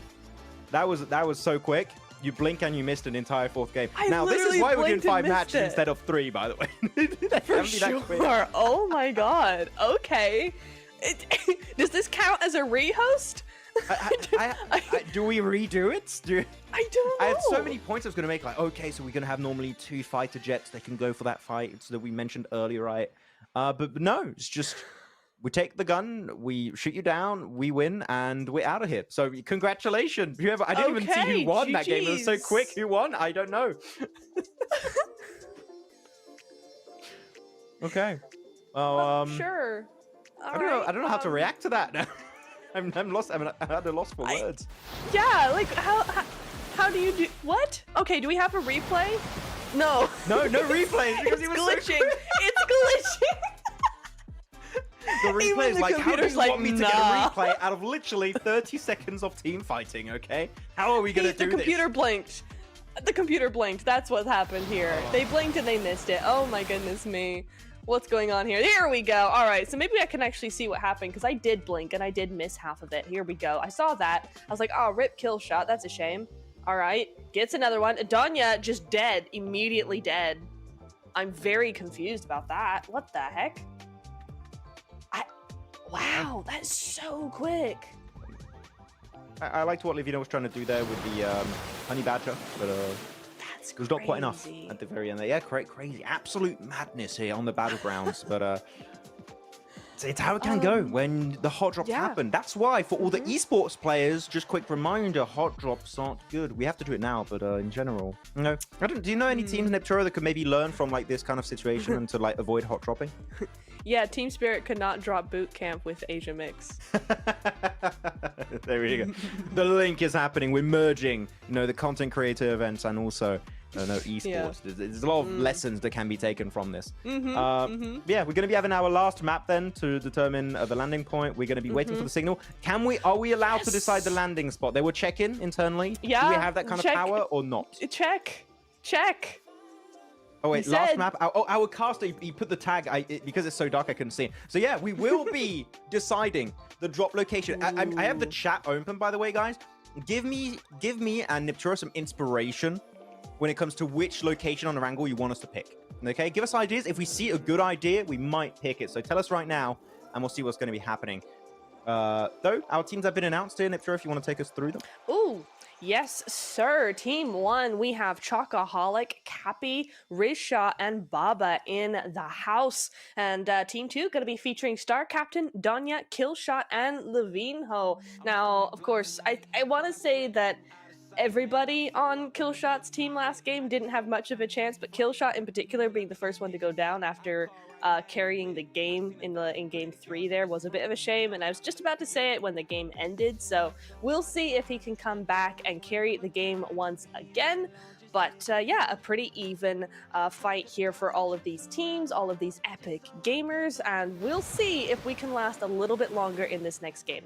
I said the epic gamer stuff as like a one-time joke, but you're maintaining it. No, you're I'm like going holding for on it, to man. Like, cool. Yeah. Love that. Keep on going for it. Here we go, though. Quick little update. And KillSHOT, man, just 200,000 points away from Levinho. No, can definitely close that gap by the end of the broadcast. Though, where we really have to focus our attention right here is going to be the top 4 location. Like, that's where normally you want to look at it. Of course, it is multiple 1v1s, but if you're in the top 4, there's a higher chance of you actually doing well in your respective 1v1. I forgot who... Well, actually, no, let me just load up my phone and just quick again. So, again, it's Chocoholic versus KillSHOT, Capi Gaming versus Baba, Star Captain versus Levinho, and Rizshah versus I'm Donya. So if your favorite content creator in that list is below their opponent, maybe it's time to get in-game and choose who you want to make it to our third and final week here of the Seaside Idol Rumble. Your elite in chat said prison. What is it? Look, you guys are evil. Like, you're Niptura or just like Uzaki or prison. Like, what are you guys doing? Like, that's true. You're elite. I'm thinking of maybe banning you. Okay, I don't have that power. Hey, actually, I have a mod? power. Wait, He's gonna stay. No, you're not. I might be on the Europe channel. I am a mod on the Europe channel. No, Okay. I'm not a mod on the Europe channel. Dang it. Okay. I So I can ban Niptura. Let's go. That's great. This is how it feels being a moderator. Oh, I love this. This is fantastic. It's great.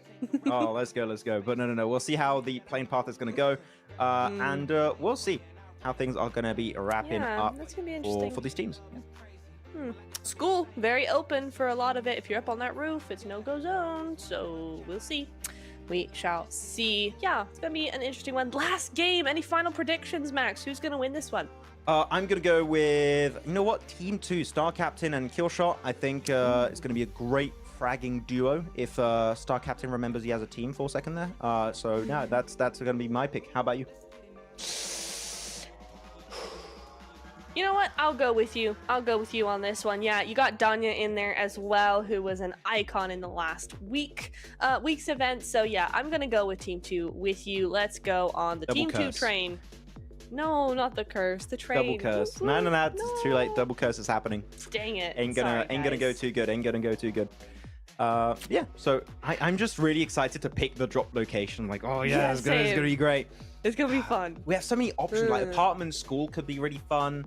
It'd be fun to see potentially fighting new Milta because of the update of Erangel. I think that would be fun. Stolba, I think, would be too not really fit for this mode, so I don't think we'll do Stolba. Yeah. Milta could be really cool. I think Milta is a good pick. Okay, let's agree. If Milta is in the vicinity, we pick Milta. Is that okay? Milta. Yep. Okay, let's handshake. Do it. Cool. Nice. Very nice. Handshake. I skipped it. We're going to be getting ready for our match, ladies and gentlemen, and we're looking at the playing path, and here we go. Ladies and gentlemen, this is your captain speaking. The plane is ready for our final match, and our drop location is going to be Milta. It is going to be 25 degrees outside. Please enjoy your flight and come back with PUBG Mobile Airlines very soon. There we go. It is chosen. Very nice. It is Milta. There you go. Production told me to do the voice, by the way. Milta. Yeah. Epic. Good decision. Good decision. We got Captain Max on board, and we're going to have a nice, safe flight as we head over down to Milta here. I think it's going to be a really dynamic map. We're going to see some really interesting perspectives here. You know, you've got this new updated terrain. There's a little river running through, so if you're thirsty, you can grab a little drink before getting back to the rip-roaring action. And you got trees to hide you, but it's a lot of open ground as well, right, Max? You know, they've revamped the fields outside of Milta as well. So if you do end up getting any of those big armament type vehicles, then you should be good to go here. You should be absolutely Gucci in this one. But here we go. Everyone is going to be out of the plane for our final match of the day here. It's going to be some Milta goodness, Niptura, this time around. I'm intrigued to see if we're going to have some of these spawns. And everyone has these cool, like, descent kind of like skins and stuff. It's just absolutely sick. But no, as you would expect, Capi with the bait skin, as always. So jealous I do not have it myself, but this man, he's just become the bait skin. I feel like his whole identity is the bait skin. And to be honest, it's a cool identity to have. I'm jealous. It is. Yeah, good branding, good branding. He's got an eye for the brand, and he's going to stick to it. But interesting split we got going on here. One team each side of the road. They've not taken different edges of town. They've just used that road to split them down the middle. So we'll see how that works. Typically, I think Team Blue have the better location here. There's far more loot on this side of the road, but you do have the higher elevation for Team Red. So there's a little bit of give and take here. And certainly for now, that elevation is going to be doing them good. Yep, nice little opening shot onto Baba. And here with the grenade launcher, going to try and potentially hit it. It's got to calculate the arc. You don't want to let Baba get away with that one. Here you go. It does not do any damage. It hits the counter. That one might be good. Also does not connect. Baba is just Really? able to maintain his location. The res could come on through, really, because, I mean, actually, no. KillSHOT's got like 20-something ammo for that grenade launcher. So I think Baba might be gone, actually. Yeah, it doesn't seem possible. Though, one cool addition in Milta, we have that river in play now, which is really cool. And it makes it a little bit complicated to go from east to west compared to the typical north to south rotation with the road.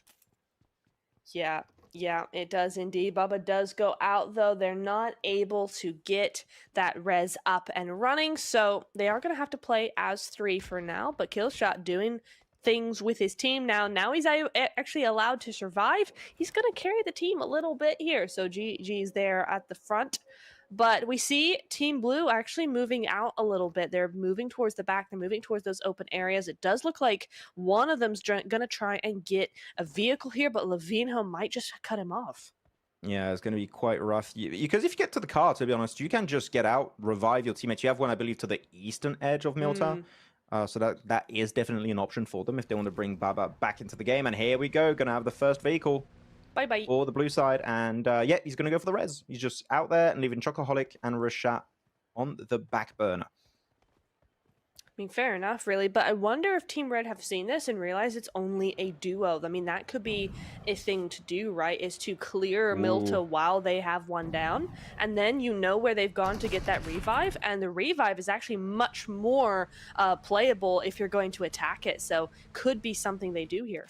Right, Capi's going for the wide northern rotate, but during that time, his team is getting absolutely mowed down, which does it really matter? Not really, because if they get eliminated, you can just revive the entire team. So Chocoholic, right, you want to try and actually like get a knock and a flush, because then if they want to also go for the revive point, then they might have a little bit of a tougher time getting there. But Levinho right to the face of Chocoholic, and she's going to get sent right into the afterlife. That means 3-man revive is going to be happening for the blue side. So yep, they're going to go back to a 4v4 very soon. Are indeed. Here we go. And they've gone the long way around. We've got Milta Power being our revive point, not farm, which Team Red might think of. So interesting there. Nice preemptive move from Capi here to not be predictable. And hopefully we'll see how they get on with that. Maybe they're just going to attack from the east side. We'll see. This is the point, though. This is the point for sure. Are Team Red going to go to farm, or are they going to realize what's happening and go to Milta Power instead? I thought they would rotate into Milta Power instantly, because it allows you to potentially take on players that are underlooted. So I thought that would be the game plan, actually, for Team Red. But no, they're just going to take it a little bit slower this time around. Baba taking a little bit of full damage there, but he's fine. He had a lot of calcium when he was a child, so he's got some really solid legs. He can take the fall. It's fine. I thought they do this. They think they've gone to farm for the revive. Now, to be honest, that was my first thought as well, is the farm respawn point. So, yeah, not a bad shout at all. They're trying to get that done. That's what I thought they would do. But Capi just being big brain over here and going to the opposite one. They just... Come on, guys. Our pick of Milta was not that bad. You don't have to leave it. Yeah, come on, man. Playing Milta a little bit more. Dang. There you go. Just Capi, just shooting the sky. Sure. Like it's the 4th of July. You know, he's having a great time. Realize there's nobody there. Quick, to the other one. Yep, making it back there with those cars. Miniguns are going to be on top of the roof also, so if you can actually get that, that'd be great. Levinho's also... They're going to have the flamethrower on the front of this UAZ, so this could be something good for Donya and Levinho. Here you go, back into Milta they go, and a fight should be ensuing very soon. Oh, not when you do that, Levinho. Okay, I'm not going to blame you entirely, because the other car did that to you, but geez, don't need to be that bad a driver, but okay. He's driving like me, you know, that's not a compliment. Okay? That's not something you want to be said to your face. Yeah. That's true. That's true. I've been in the car with Max in game. It's not good. Okay, it's not good, but my IGLing do be kind of okay. Okay. Oh, so... it's kind of OP. That's true. That's true. We need to start a team ourselves, man. Yeah. We'll compete. We'll beat Team Spirit in the EU qualifiers. We'll see how it goes. 100%. There you go. Red team is now going to be solidifying their location. I feel like Team Blue is just still looking for maybe a tank, maybe a cool little spawn over to the east, and then regroup in the city. I do wonder, are we going to see maybe the 3 players of Team Blue go for wide wrap over to the northwest and just kind of collapse on a team and have a pincer move on their location? I feel like that could be very interesting because Capi is just feeding that information to the rest of his team. So there's definitely some good play potential right there available. Guys. Wait, is he stuck? Hello? Oh, I think he's stuck. Okay, well, Cappy's a little bit more alone than he thought, but there we go. We're good. We're good to go. Take the flamethrower off. It uses your gas. Oh my goodness me. Not the strats we want to see here, but maybe they got gas cans. It's all good. It's all good. They better be quick, though, because Team Red really coming in onto Cappy very quickly here. He's doing his best, but they are moving quickly. They're going to be making their way. Here you go. Some quick extra shot. Do you know Captain is on the left side? Oh, you've seen Captain. There you go. RPG coming out. Not going to be doing too much with the AKM. Cappy's going to try his best with the Iron Sight. And man, oh man. Like, we got like an AKM meta in Payload, it seems. And there you go. Oh, no. The arc. You didn't calculate the arc, Cappy. Oh. Got to shoot a little bit higher, mate. Oh, unfortunately, the opportunity to flush is gone. Can he get maybe an extra knock with that weapon as his teammates are going to join on his location? So back to a good old trusty 4v4. Let's go. Let's go indeed. Interesting that all 4 of Team Blue are in roughly the same building here. I think they're going to try and move out because that is very dangerous. One RPG gone wrong and it's going to be night-night, just like it was almost night-night for StarCap, and that's going to be a re-launch there as well. But nah, he's good. He's all good. He's going to be doing that. Oh, don't draw attention to yourself. That RPG is going to go straight to you next, KillSHOT. You don't want that, man. But it looks like he might have run out of ammo.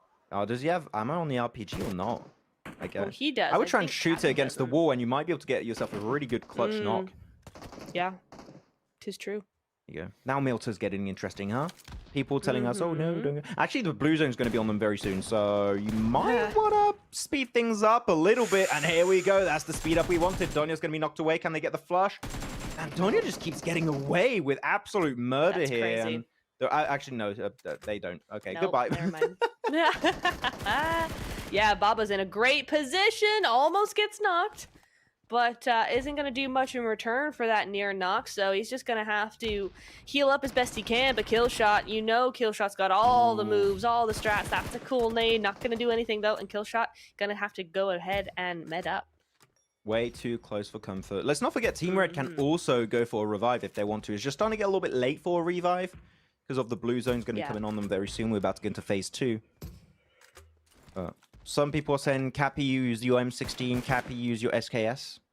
I think maybe Capi use explosive weaponry, is kind of the way in this I one. think Capi use Boom Boom and Big Gun. Now this is why you're commentator, Niptera. This is why you paid the big bucks. Oh yeah, definitely. That's some great analogy. I got the French one, not the English one. Whoa, my French brain took over there for bilingual. Yes, bilingual issues.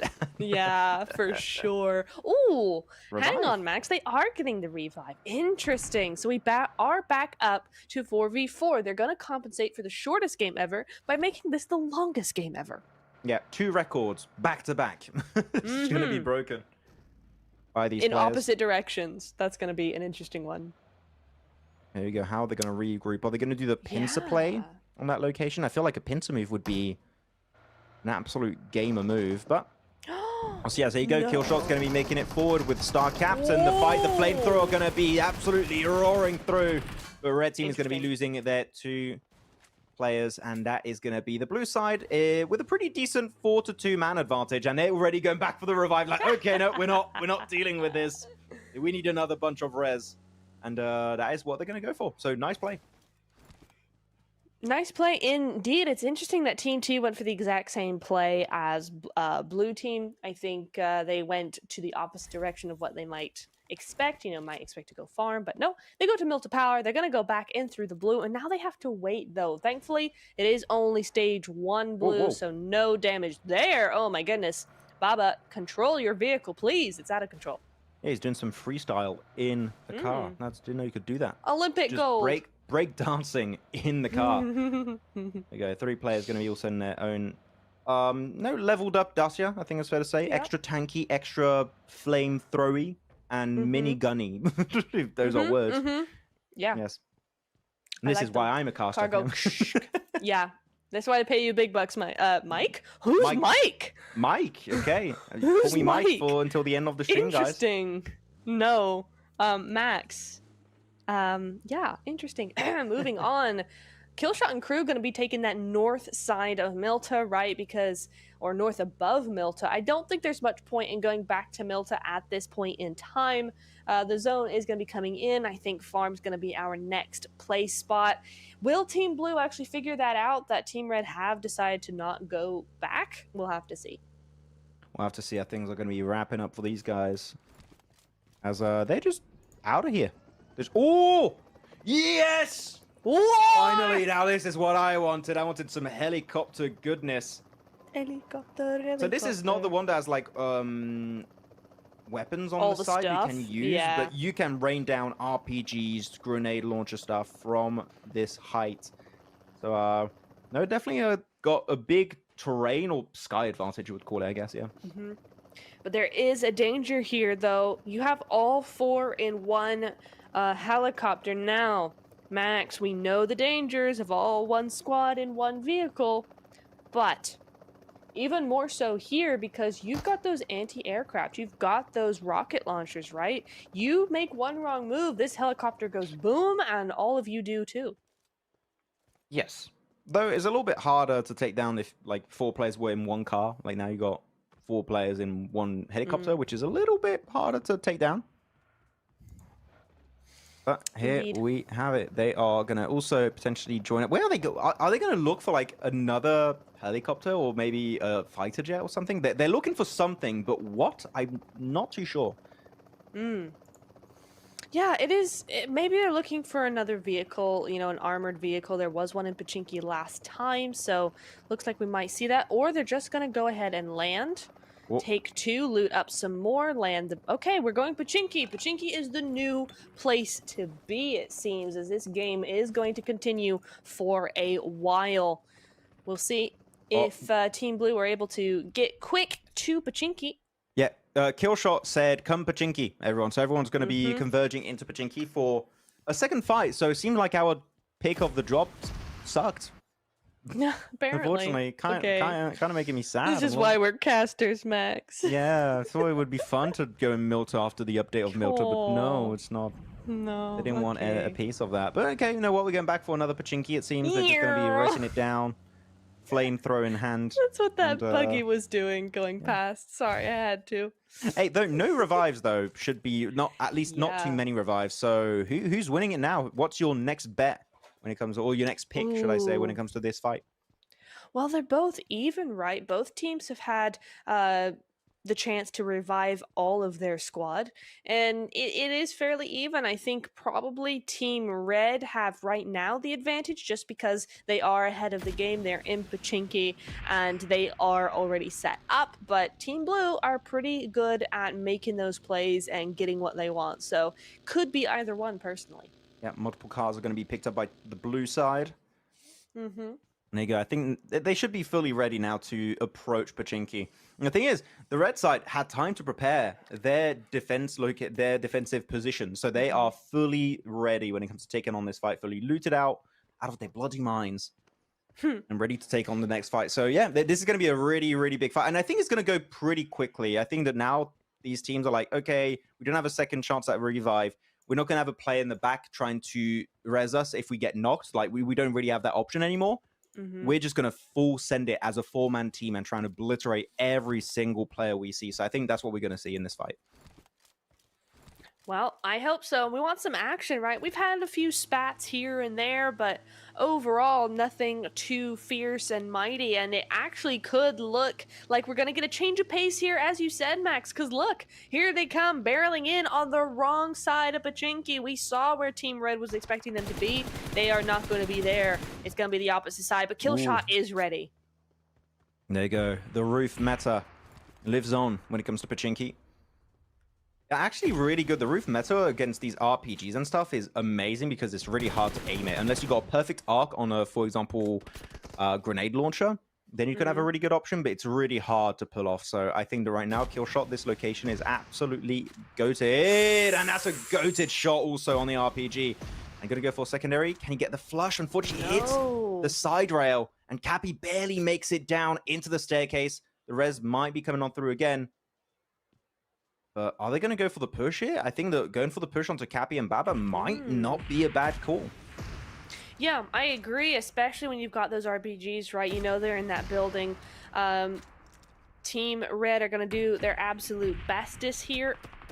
And yeah, you do see KillSHOT going for it, and it's a nice play, actually, a nice 2-2 play here. You got half of the team trying to get rid of these players in the front so that they can't backstab your player as he pushes on his own because he's just that OP. Rizshah goes down. That's the second one now. We will see a turn of events here as KillSHOT goes in for the kill with Levinho. Yeah, there you go. They made it. They closed the gap. They got the... Oh. Was that a double elimination with one RPG shot? I think it was, right? Well, there you go. Congratulations to them for taking home the victory on the 5th and not last game. We're going to have a 6th game apparently happening a 6th game right after that because the 4th game was a little short, I think it's fair to say here. And you know what? We're not picking. I think our rights to pick the location has been taken away from us. So, like, we'll leave the production team make the pick. But an interesting game. Going into Milta, doing the revive strat, using the helicopter to quick rotate into Pachinki. Yeah. Great stuff that we've seen in this game over on Payload. Yeah, we have. It was the first time we saw the helicopter coming in. They're really using those revive strats, right? We've seen that, what, 3 times, 2-3 times in that game alone. So yeah, looking very, very strong there. Really good way to keep that fight going. And yeah, it's going to be an interesting one. This last game here, I think these guys played it thinking it was going to be the last game. So they used those last game strats of just, you know, being really sweaty, trying to get those revives ASAP.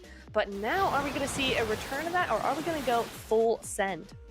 I would like to see a full send. Like, I would like to see them at least get like some vehicles that you can actually use in this mode. I like a tank. I would love to see a tank versus tank kind of matchup, and then go for the full send. You know, but we'll have to see. I love this play of Capi. Like, he just clearly miscalculated the angle of his weapon, and he just falls super short. Like, that's the thing. I do play Payload a little bit.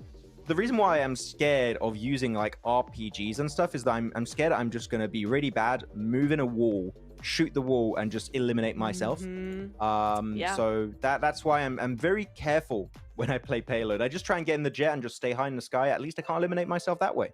Yep, it is the way. Yeah, nice. I want to kind of pick your brain about that though, Max, because we did see that full send there. Why did they get the full send? Why did they go and just kind of just go for it when they could have moved away? I don't think it was probable they were going to win that. So it is an interesting play that they made. Yeah, very interesting play happening in these games. I mean, every match has been quite interesting when it comes to using these different weapons and like cars and you know, aircrafts around the board in Payload. So, you know, yeah, it's great fun for these guys, though. For the 6th game, we have the teams already out. Team 1 is going to be composed of Levinho, Capi Gaming, Rizshah, and Donya. And the second team is going to be Star Captain, Baba, KillSHOT, and Chocoholic. So we're going to see those 2 teams go head-to-head in our last match, for real, maybe, of the day. Like, we went from 3 to 6 matches. So, like, we just doubled the fun here in the Seaside Idol Rumble tournament. Let's go. We could always use more of this. It's a lot of fun. It's a lot of fun casting these, playing these, spectating these, whatever. This is just a lot of fun. As this is a lot of fun as well, the popularity standings. These players are having a lot of fun seeing these scores, particularly if you're Chocoholic. She's still up there, of course, but 4th and 5th place, it's looking a little bit more distant from what I remember, but 4th and 3rd are catching up. Yeah, I'm especially interested in Star Captain versus Levinho because before today, Star Captain had 13.7 million points and Levinho had 12.6 million points, should I say. And now you're looking at their update. Star Captain at 14.2 and Levinho's at 13.1. So Star Captain is still in the lead when it comes to that 1v1. So if you want to see Levinho making it to the next stage, he is the one that currently has a really achievable comeback opportunity in front of him. So if you do enjoy Levinho, you enjoy his content, please do head on over into the game and vote for him if you would like to see him make it to the 3rd and final week here of the Seaside Idol Rumble. Definitely, 100%. I'm going to use it again because why not? It's just before the last game. and you know, anything goes. But yes, it will be the last game, the final game. The producers have have confirmed that yes, Game 6 will be the final game, and we are going to see some big action coming through, because you know what, all bets are off. Last game, do whatever you want to do. We're going to see it happen very, very shortly here, Max. Yeah, and of course a different location possibly is going to be played, so we'll see what's going to be happening. Even though from all of the different locations we've had Milta, we've had Pachinki, we've had 2 military bases. I would like to see go back to military base, because in Payload is like clearly the most interesting location. There's a little bit more depth to it because it has the jets. So for that alone, no, definitely want to try and go into a military base itself. Yeah.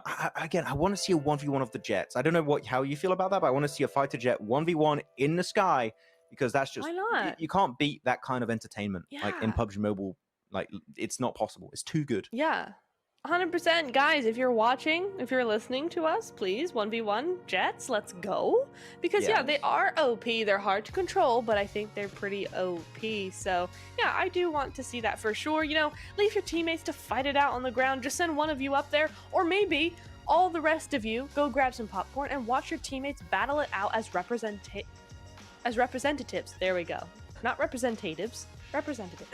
Your face is like just understanding the fun with that. Rethinking. Well, what's going on there? But yeah, just like, you know, do we have a popcorn, like eating popcorn emote in PUBG Mobile? If not, that needs to be added. If there's anyone right now watching the stream in the PUBG Mobile team that has an influence on making emotes, please, we need to have an eating popcorn emote. If that is not already in the game, of course, I don't, because there's so many emotes, I don't know. We need that. I don't think there's one. That's too good. It's too good an idea to not add. We need that. Please. I'm surprised it's not there already. Yeah. Maybe someone can tell us in the chat also, but yeah, like it's necessary. I need it to live. Okay, that's a bit much. Maybe it needs to be there. Yes, it needs to be there. If you could add, I want it.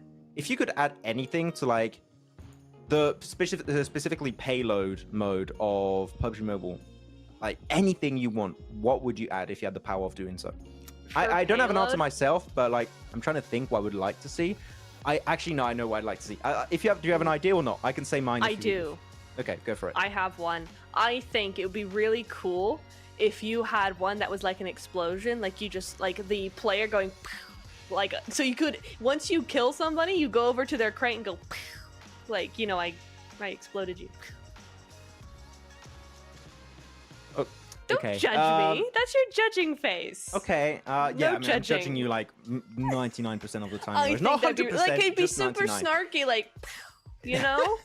No, I have an idea, and I think my idea is actually pretty cool and linked to Payload. All right, let's I would love to have a train track that goes around the entire map, between all the big locations. Like, for example, we go through Pachinki, George Pole, Milta, Military, or something, and the train has multiple wagons, and you have multiple trains that are on it also, and you have like weapons on the train, like actually miniguns to stay on the train, and as you move around you can just shoot people as you see them and cross them around the map. You said emote. Oh no, I said anything you would like to add in the game. I was doing this in the context of an emote. Oh, okay, you may come up with a new idea. My idea would be a train that goes around the entire map with miniguns on top. There you go. I was so confused. I was like, what does a train around Pachinki have to do with an emote? Where's this going? I like train emotes. There you go. Yeah. Okay. You know what? I'll think about it. I'm not sure. I think it'd be really a cool thing. I don't know. Yeah, because we have red zones, we have the mechs already that can shoot all the stuff. We have those, the fighter jets. We have helicopters. We've got RPGs. We've got nade launchers. We've got anti-aircraft stuff. So, yeah, what would you like to add? I don't know how you make this better. That's not already there, and proceeds to just say everything that's already in the mode. I know, because I can't think of anything that's actually, because it's already so good. I don't know what to put in there. Give me time. What do you think about my train idea then? I do like the train idea. I think that's good. I can't judge you for that because it's not an emote. So with the new context, I understand it. Yes, there you go. If I could add an emote, it would be the eating popcorn one. Now that I've said it, I think it's genius. I think we need it. It has to be, right? So please make it happen. You will get my UC if it happens. Okay, I will buy it. Yeah. So we'll see how maybe the PUBG Mobile team listens to us and we'll add it. That would be a great time. Yeah, or you got an idea? Light bulb. Drones. How would they work? Yeah, I need context. It's a little bit too vague of an idea. I think you'd have to do something similar to how what did we have in January? We had a mode in regular PUBG Mobile where one of those things was you could create a clone of yourself and go forward. Oh yeah, and it was like a mini camera thing. You could do that with a drone, but maybe attach like explosives to it or something, like a kind of a grenade launcher almost from the drone. Make it super susceptible, but a lot quieter than drones usually are, and it could be a scouting camera and also an assault drone. I think that'd be cool. That feels kind of mean, but I kind of like it at the same time. So, you know but what? make them like really rare. Good. You know, if they're OP, you got to balance it. You know what? I like the idea. I approve it. So we add a drone and trains. A train. That would be 2 very similar things. What? How? It similar? was sarcastic, Mr. Oh, Max, okay. man. No, I did not feel the sarcasm. You didn't pick that up at all. Do you know what a train and a drone is? Any chance? But no. By the way, the players are going to be getting ready. Baba is going to be joining the lobby. He was missing. He was gone missing for a little bit. But yeah, we're getting ready for our 6th and last game of the day. Again, quick little recap of the whole event. Okay, these games are just for fun on Payload. They're not really having an impact on the rankings. If you want to impact the rankings, you can do that yourself by heading into the game, into the PUBG Mobile Seaside Idol Rumble section. It's going to be in the event section of the like normal menu. And you can get some points to attribute to your favorite content creator of the list. And by doing so, it's pretty easy actually, right, Neptune? You just have to log in, you get some points, you can play games with friends, you can get points, you can play Metro Royale and survive in Metro Royale. You're going to get points. I think Payload is going to be the one this week. And also all of your like extra, what's it called? The voting like influence, the influence and also popularity that you can give also rewards points to your favorite content creator. So many ways to do it if you want to make your favorite creator of the list here, making it into the 3rd week. Yes, and we still have 5 days left on the voting, so you can still vote. There's plenty of time. I mean, it's nearly a week until those points reset, and we have our top 4 for week 3. So you got loads of time to get those numbers up. So if your favorite creator is looking a little low on that chart, there's always time to pick him right back up and set him where he needs to be. Yeah, we have a few people in the chat here right now, by the way. So people in the chat, tell us which content creator of these 8 are you supporting, are you voting for in the game? I would love to know exactly who people are going to be rooting for. I'm going to say my vote for this one. I was voting for Chocoholic last time, but he unfortunately did not make it for the 2nd week. So I am voting for Levinho, actually. He has my vote, and he's actually quite close to maybe overtaking his opponent. So, no, Levinho, in 5 days, we'll see if he's able to, come back and make his way into the top 4 to advance into the 3rd and final week that, by the way, is going to be in World of Wonders. So we have Metro Royale, we have in Payload right now. We're going to have World of Wonders next week on Saturday, same time, same place. So very excited, but I'm also excited here in Iptura for our 6th and final game of the day. And it's going to be a Northern Plane. This is going to be so cool. Are we going to go crates, Max? We mentioned it at the beginning here. No, we are not. It is going to be Max Man. It's going to be Rozok. I was going to leave it to you because you wanted Rozok. So I'm like, this is true. Okay, so what do you want to see in Rozok? What are you expecting? Let's go. I'm expecting 2 at the high ground, 2 at the things below, then 2 on the mid, like in the middle of town, and 2 on Rizshah Hill. Okay. I got the splits down. That's what we're going for. She knows her Rozok. So. I do. I hope so anyway. I like to play it a lot. But anyway, what are you thinking of, Max? What tactics are we going to see in Rizshah here? I want to see some players get cars as they drop and bring them to like the northern or southern side of the map, because you need cars if you want to revive your fallen teammates. We've seen it's such an important part of this game mode in Payload.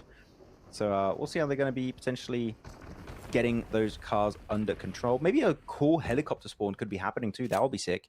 I would like to see that. I think there's a helicopter on school, right? If they haven't gotten rid of that. I mean, I'm going way back in the day. Oh, doesn't have to go to school. There's one in Let's go. As you said. So there we go. Uh-oh. Okay. Is it gonna explode? No, he's fine. It's not guided. But he can shoot. Like, actually, oh, he's got the minigun one. So if he has two teammates that make their way into the helicopter, they can shoot down like non-stop. The thing is, this is so hard to hit with an RPG, and he just drops down to get some extra loot. They're gonna explode the helicopter. Okay, no, he dropped down behind the building. He can keep it safe. Okay. That's cool. Nice. Cool. I thought he dropped it up there, and I was like, a small brain play. Hate to say it, KillSHOT, because you've been so OP all night, but that's small brain. But no, he continues his big brainness, and he's going to be sticking it behind a building here. Chocoholic looting up, as is Star Captain here. Almost got that 2-2 split for each that I was talking about. It's just a little bit different. We got 3 for Team Red on main Rizshah and 1 on the other side. And yeah, and Donya is going to be the one with that great big RPG, the anti-aircraft, and an AKM, the weapon that we've been seeing do such good work here so far today. Yeah, he's got the RPG, as you said, that can lock onto these kind of helicopters or jets if he does stay with them in scope for long enough. So this is going to be a really, really good kind of weapon if they start using that helicopter again. Oh, here you go. Captain just going to be doing the good old RPG rush. And when you hear the RPG, you run away from it normally, because damn, that weapon is devastating from what we've seen in the previous game over in Pachinki. But it's going to slowly heal up. And Donya looking for a fight, looking for some business here versus Star Captain. That's going to be the RPG send. And currently, an even fight. Not anymore. It's not even. Not anymore. It's down. Very down. Star Captain was not messing about there. I did like when Donya did. She went for the tree, right? She went for the tree so that he would think she was shooting at him. He'd duck out of cover and that she would be able to get taken out there. But no, not gonna happen. And Capi gonna be hot on his heels here. Star Captain's taken one. He will not be allowed to take another here, and we shall see. But, ooh, interesting. We got a teammate coming after Star Captain as well here. So it's a 2-2 split a little bit, but Star Captain's not waiting. I wonder if they're going to try and go for the res. Well, Star Captain's going to take that grenade launcher to the face and not even flushed out. Oh, he's not flushing it because otherwise he allows them to go for the revive. That is very smart to let him live, or is he going to pan him? Not going to pan him. No, let him live. Very good strat here.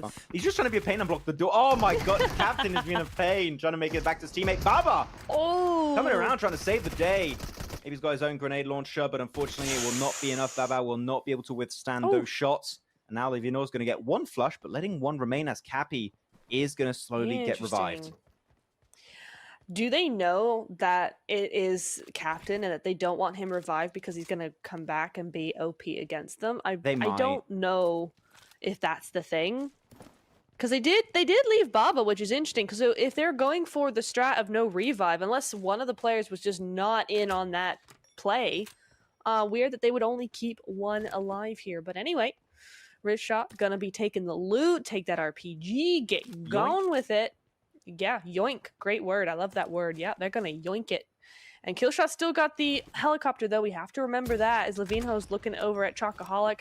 You gotta aim those grenades, man. Come on now. You know better than this, Levinho.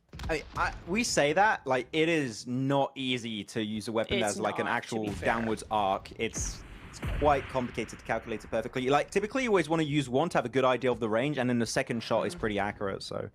the first one will typically be messed up quite a lot of the time, but Capi here with the red dot on the AKM will be getting that opening knock onto Chocoholic and looking to go for the flush. Has to reload a little bit of time, but he will also go for the res, and KillSHOT's going to bring everyone, Chocoholic, Captain, and Baba back onto the map. Wait, is Chocoholic not respawning?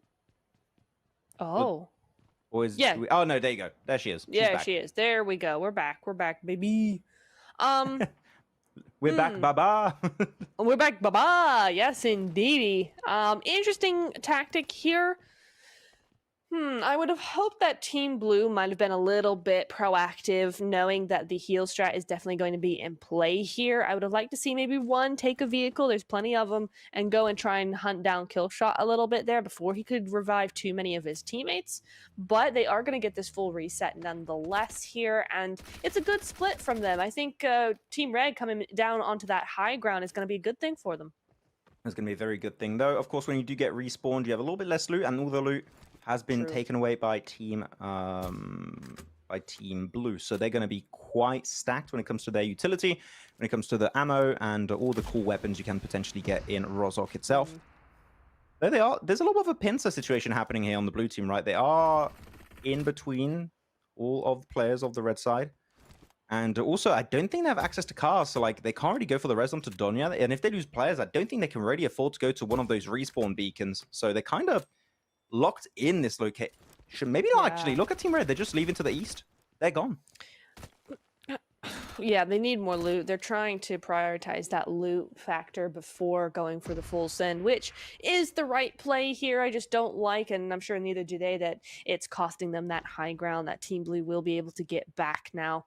But we'll see how it goes for them. Yeah, Chocoholic's only got a sawed-off grenade launcher and an Uzi. Not exactly what you want to see. Oh, actually, I like what Team Red is doing. I get it. Because if you try and go for from the warehouse north of Rozhok down to where the blue side team is, it's down a slope. It's very open. You're just asking to get absolutely wrecked by grenade launchers and RPGs. It's actually wide wrap into the eastern edge and hopping from building to building to close that gap. If that is the intended game plan, is a very, very smart move. So I actually really enjoy what we're seeing here from the red side. But now, Team Blue, Capi in particular, is going to be maybe making his way up the hill over to the warehouse and trying to get some good high ground advantage. Yeah, this is the play for Capi and crew. Levinho's got 3 on the board at the moment. He was the guy to take out all 3 of Team Red here before they got rezzed. Can he do it again? He is still alive, but remember, Team Blue are up as 3, not as 4. Donya is down, and she's been unable to be revived here, or rather, I'm Donya, I think is probably what her name really is. But yeah, Baba with the double rocket launcher. This is an interesting strat. We've seen it before. But it will be interesting to see how he uses that and how effectively it goes for him. Did you just notice that, though, Max? Star Captain on that massive flank. He's over on Rozhok Hills.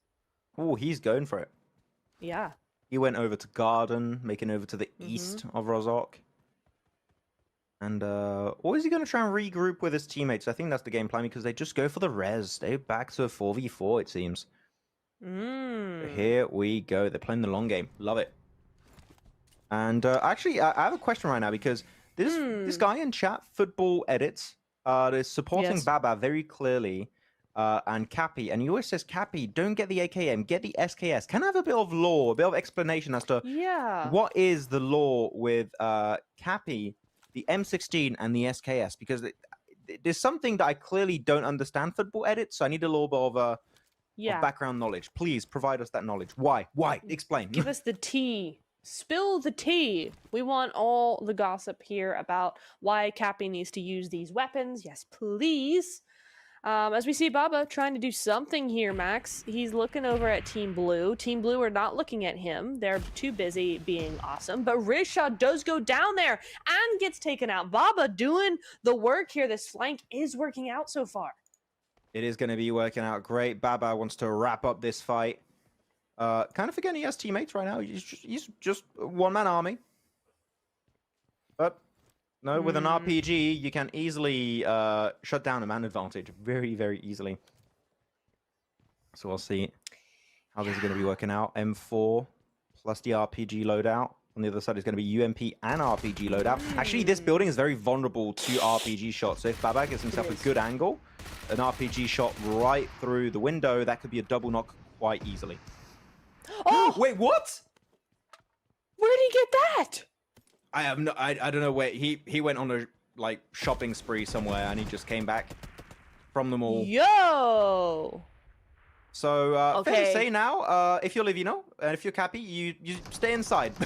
you don't want to get out. Very much inside. Oh my goodness, and they are gonna stay inside because they've been sat down. Down they go indeed. The zone is not pressuring these teams. They're just getting pressured by each other here.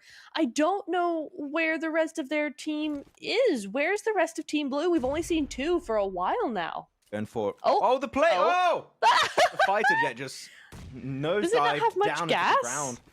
Maybe that's rough if you're out of gas. I don't think he's out of gas, but maybe he went right over to military and just that'd be crazy. Got back at light speed. Maybe it's so quick you could, but there you go. Donya is just camping the respawn beacon until their teammate is flushed out or bleeds out, and then gonna pull another revive and go back to Rozhok. This is, man, we've had the shortest game on match 4, followed up by the 2 absolutely longest game you could hope for when it comes to this mode. So, complete opposites. They really have been. Yeah, we're here for quite a while now.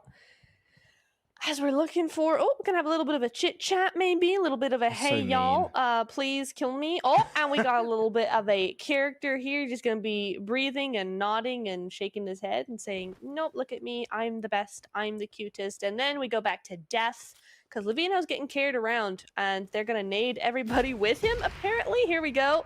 Whoa! Oh! Luckily enough, there's That no was just friendly fire. rude. Yeah. Otherwise, that would be quite rough. A lot of trash talking in the chat, I do believe. Yeah. On phase 2, Rozok is still going to be in circle, so Donya is going to be pulling the trigger on that respawn beacon, back up to a 4v4, and we're gonna fight again. Fight number 3 in game. We literally have like a BO3 in a single game in Rozok. What's going on? Okay, flamethrowers. Maybe this will change the trajectory of things because so far it doesn't really look like Team Blue have been at the advantage here. Yes, they have 3 eliminations, but they've always been a little bit on that back seat, and you do see that as they move over into apartments. They want nothing to do with that jet, Max. They are ready to just leave it and camp inside and just go, no, you have to use your grenade launchers like normal people. Yeah, we didn't have the big jet play. Watch it. Oh, wait. Oh, he's got a perfect ramp also to pick up some speed. He's going to go scout. Watch your jet, watch your jet, watch your jet. Go, go, go. That's a meme, by the way, whoever gets that. You're a good one. Nope. Well, let's see if we can get his tiny body off the ground, or is his wings too short to fly? Dodge the tree. Nice. And we thought the glider was hard.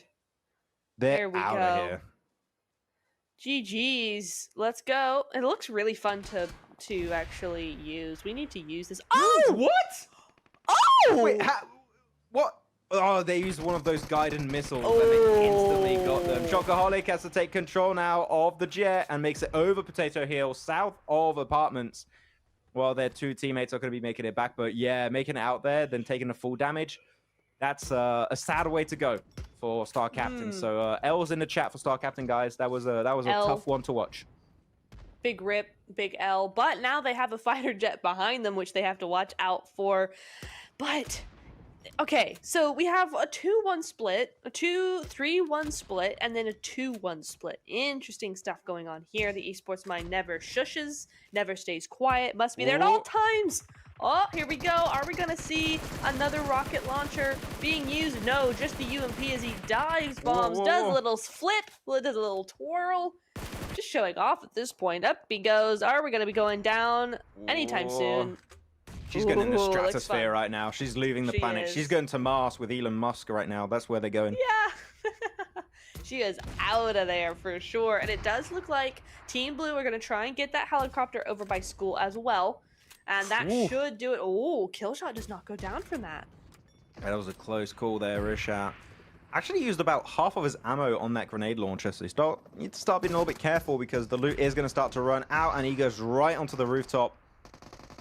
Okay, it was just a regroup, it seems. They're all in the same building. The helicopter has been absolutely mowed down, and Chocoholic did give up on the fighter jet because it did seem like she wasn't quite used to the controls. So she's like, you know what? We're just going to go back on land. I feel safer. I can do my good old gaming moves as an epic gamer myself. So we're going to go for the safe strat, which, you know, I would possibly do the same. I would not trust myself when it comes to playing in the fighter jet. Oh. I'm surprised that nade didn't do anything there. She put it up onto that 2nd floor through the hallway. It didn't do a thing. But Baba's on the outside here looking for more of those nades. Just stuns himself, though, so GG's there. And Rizshah going to be looking for that cheeky angle. And he shot himself in the face, I think, again. That's the thing. You got to be very careful when you're shooting from windows and doors. If you're just off by just a millimeter, it can just mean you're going to cause a little bit of a explosion in your face. And unfortunately, that is not where you want explosions to be. So no, it is going to be quite a tough one.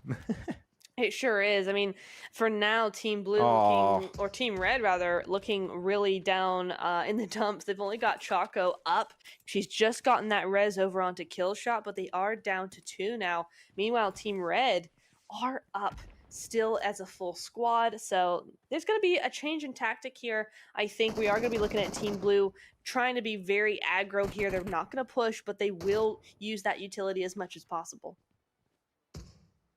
It's all about that utility. Donya with the PP Bison and also the grenade launcher. Decent loadout. Even though the AKM has been the star of the evening, I believe it's fair to say. Actually, this is cool. The broken down helicopter on the rooftop is giving some decent cover to the blue team, so it can actually be somewhat safe up there if they use it properly. Seems like it, yeah. Maybe that was the plan all along. Get some cover up there. Just build our mini compound on top of an already pre-existing building. Hey, why not? It's a strap. It's a strap. There you go. A lot of ammo. KillSHOT off angle is going to be working out great. Almost gets a double knock, but he will get punished. And now it's going to be down to Chocoholic. She is going to try and rush out of the building, but I don't think that cross is going to happen. I think she's going to get taken down right now. But do it in style. What? Do it with a grenade launcher. We need to see it happen. Throw it down. I'm surprised they let her go that far even. Oh, and the grenade launchers do hit her. She goes down to half health. Oh, it's so close. Oh, that was way too far. Come on. Damage. Yeah, guys, who did that on. one? Name yourself. Do it. You can do it. Oh, that one was close on Chocoholic. She's made it behind that central building of apartment, and KillSHOT is going to be bleeding out quite quickly. The clock is ticking now, but I think that the time to go for the res is now gone. Donya's going to be going for the push. Chocoholic on a slither of HP and will get eliminated from the rooftop with the RPG. And that means Red Team will be taking home the win here on our last game of the payload section of the Seaside Idol Rumble event. Well done, teams. What a night this has been, right? We had a really long one for game number 6, but it was worth it in the end with that fight in apartments. Max, we did get apartments in the end, so you know what? This night has gone very much our way. Yeah. The only issue was Milta, and that was our decision. So, like, we apologize for that, guys. We tried our very best. But no, some good times, some fighter jets moments that were very interesting. Not how I think they should be used, but definitely used. That's all I can really say about that. And definitely fun to see some RPG plays, some really cool grenade launcher plays too. I think that those weapons have been the highlight of the evening. So good on the players making some use of those. Yes, definitely. I think that was cool. I really do like that they used everything they could get their hands on, right? There wasn't one meta overall. We saw all different kinds of weapons, and we saw all that Payload has to offer these teams. I think it was a really fun night, a really fun event to do it on Payload for sure, as we see these teams go down and down and down. But in really smart ways. I think, you know, we saw a lot of different strats evolve in a very short amount of time, Max. I mean, this last match had players not being thirsted, not being finished so that they wouldn't get revived. Yeah, really quick adaptation happening here. Like, okay, gonna revive them? Well, we're not gonna let them die. We're gonna leave them in, like, the in-between state for a little bit of an extra period of time. So we have time to maybe get some loot. Also, some fun, like, character. I forgot the name of this character, but apparently very popular in China. Apparently, so no, if you guys were watching that show, apparently it's a good time to get that little buddy to follow you around the map. But that one shot onto Captain, unfortunate. That's crazy. And look at that, bam, out of there. Unfortunate way to go, but it's how it goes over here in Payload. You never know what's going to happen to you. Even if you feel safe high in the sky, you're not quite safe actually. It's true.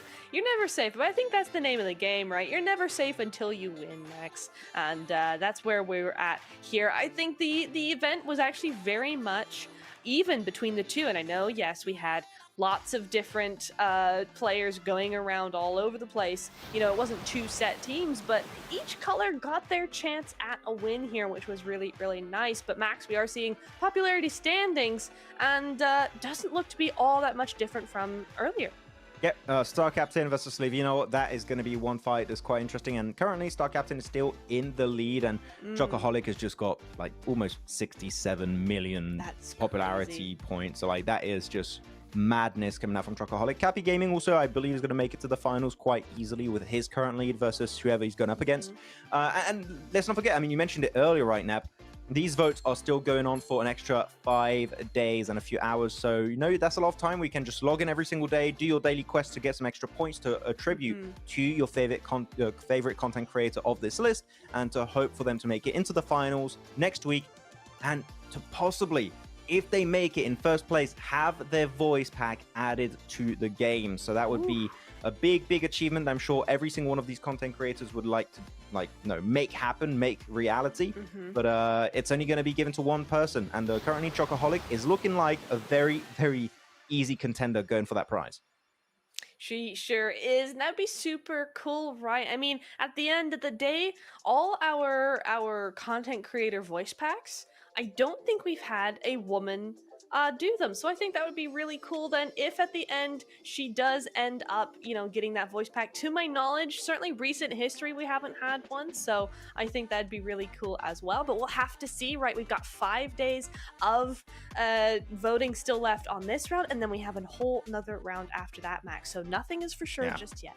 If we get the Niptura voice pack one day, you know, we need to say I agree or okay. It says 100%, and that would be, my life will be complete at that point. But yeah, Niptura, thank you very much for joining us on the show today for the Seaside Idol Rumble. It's been an absolute pleasure breaking down some payload. But do stay tuned, because next week on Saturday, same time, same place, we are going to be having our third and final broadcast here of the Seaside Idol Rumble. It's going to be in World of Wonders. So, like, who knows what mode are going to be happening over there. It's going to be quite interesting between 4 creators that will be surviving the vote. So again, go onto the game, vote for a favorite creator in hopes of them playing World of Wonders next week, and to have their voice pack added to the game. Thank you so much for watching. We'll catch you guys next week on Saturday, same time, same place, for another bunch of cool games of the Seaside Idol Rumble.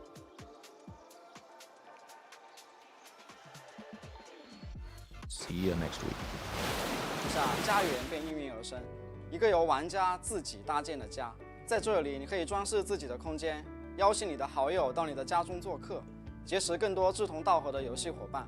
我们希望用这种方式连接处在全球各地的千万玩家。只要你愿意打开你的家门，就能广交天下朋友。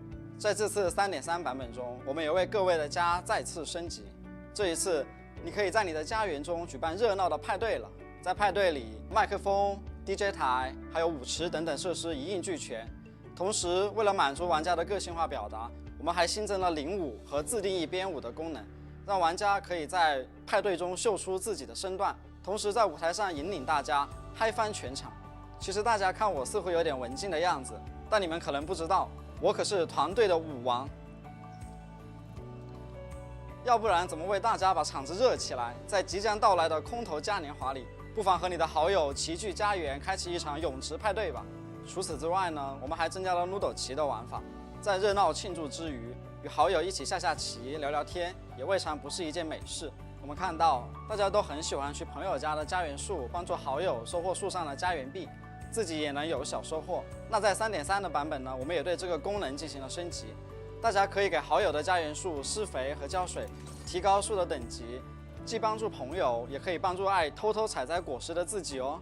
同时，大家在放飞信鸽之后，信鸽回来不仅会带来其他玩家的问候，还可以获得不错的奖励。希望这些有趣的小更新能够为大家在游戏里的相遇制造更多的羁绊。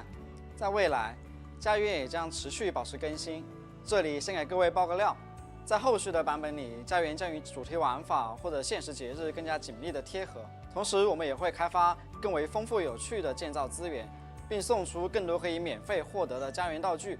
为的就是给大家提供一个足够的资源，去创造一个充分施展个人才华的互动空间。另外，你的专属家园管家也将会变得更加智能和人性化，将能与你开展更为深度的互动。大家敬请期待。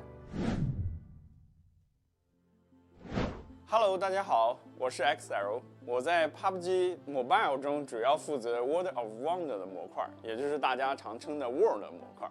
那跟玩家和创作者朋友们交流沟通，一直都是我非常喜欢做的事情。那此前呢，我已经通过像访谈啊、社群啊、问卷征集啊等等这种方式，去聆听了非常多玩家和创作者他们的想法。那这些想法都非常棒。那这次呢，也轮到我来跟各位分享 Word 最新的进展和设计思路。今年以来，在 Word 玩法方面，我们主要有2个比较重要的设计思路。一个是将主题玩法的核心内容也适配到 War 中，让玩家可以更加集中、更高自由度的体验和创作相关的内容。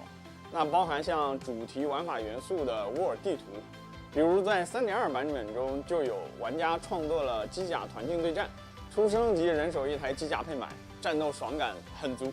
另一个呢，是我们希望基于 PUBG Mobile 射击与玩法的底色，为 War 中不断的拓展基于射击的各类延展玩法，也为玩家和创作者提供更加丰富的选择。围绕这两个思路呢，在 3.3 的版本中，我们引入了水下世界的主题模板。以前呢 ，War 的玩法主要集中在像地面和空中，这一次我们引入了水下的环境，在玩法的空间性和延展性上也带来了新的变化。与此同时，我们在装置和组件上也进行了大量的更新，例如像新的摇鱼载具、可自由设置的水体组件、可配置属性和升级的防御塔、可配置移动路径的怪物等等。我们相信这种水下题材将使玩法更加丰富有趣，为玩家提供了更多的可能性。顺便呀，我也借这个机会向各位朋友们推荐守卫水下花园这张地图。玩家需要先去获得一定的资源，再进行塔防的升级，最后呢守住目标区域。我们在这个设计中把守卫空间放在了地面，而把探索空间放在了空中水体中，让玩家在守卫的过程当中能够对多个维度中进行探索，能够获得消耗更多有趣的资源。同时呢，这张地图也是一个立体的概念，玩家进入空中水体后，视角会一下拔高，可以观察到在平面视角中无法看到的地方。相信也会是一种新奇的游玩和创作体验。那更多关于 War 的内容，我们会另外开一个篇章，同大家进行更加细致的分享。好了，以上就是这次 3.3 版本更新的主要内容。如果你有更多的好点子，请在下方的评论区告诉我们。Anyone can be the one. Winner, winner, chicken dinner. Anyone can be the one. Anyone can be the one. Winner, winner, chicken dinner.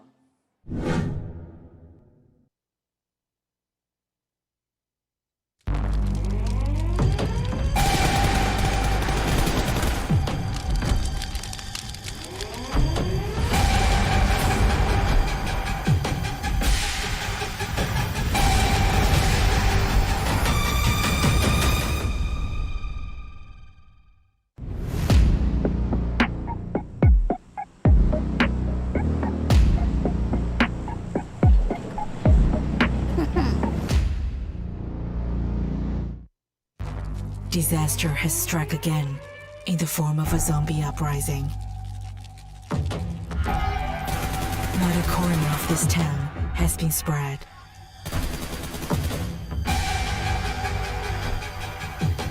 We are figuring things out, trying to survive. But night has fallen, and the danger has only just begun.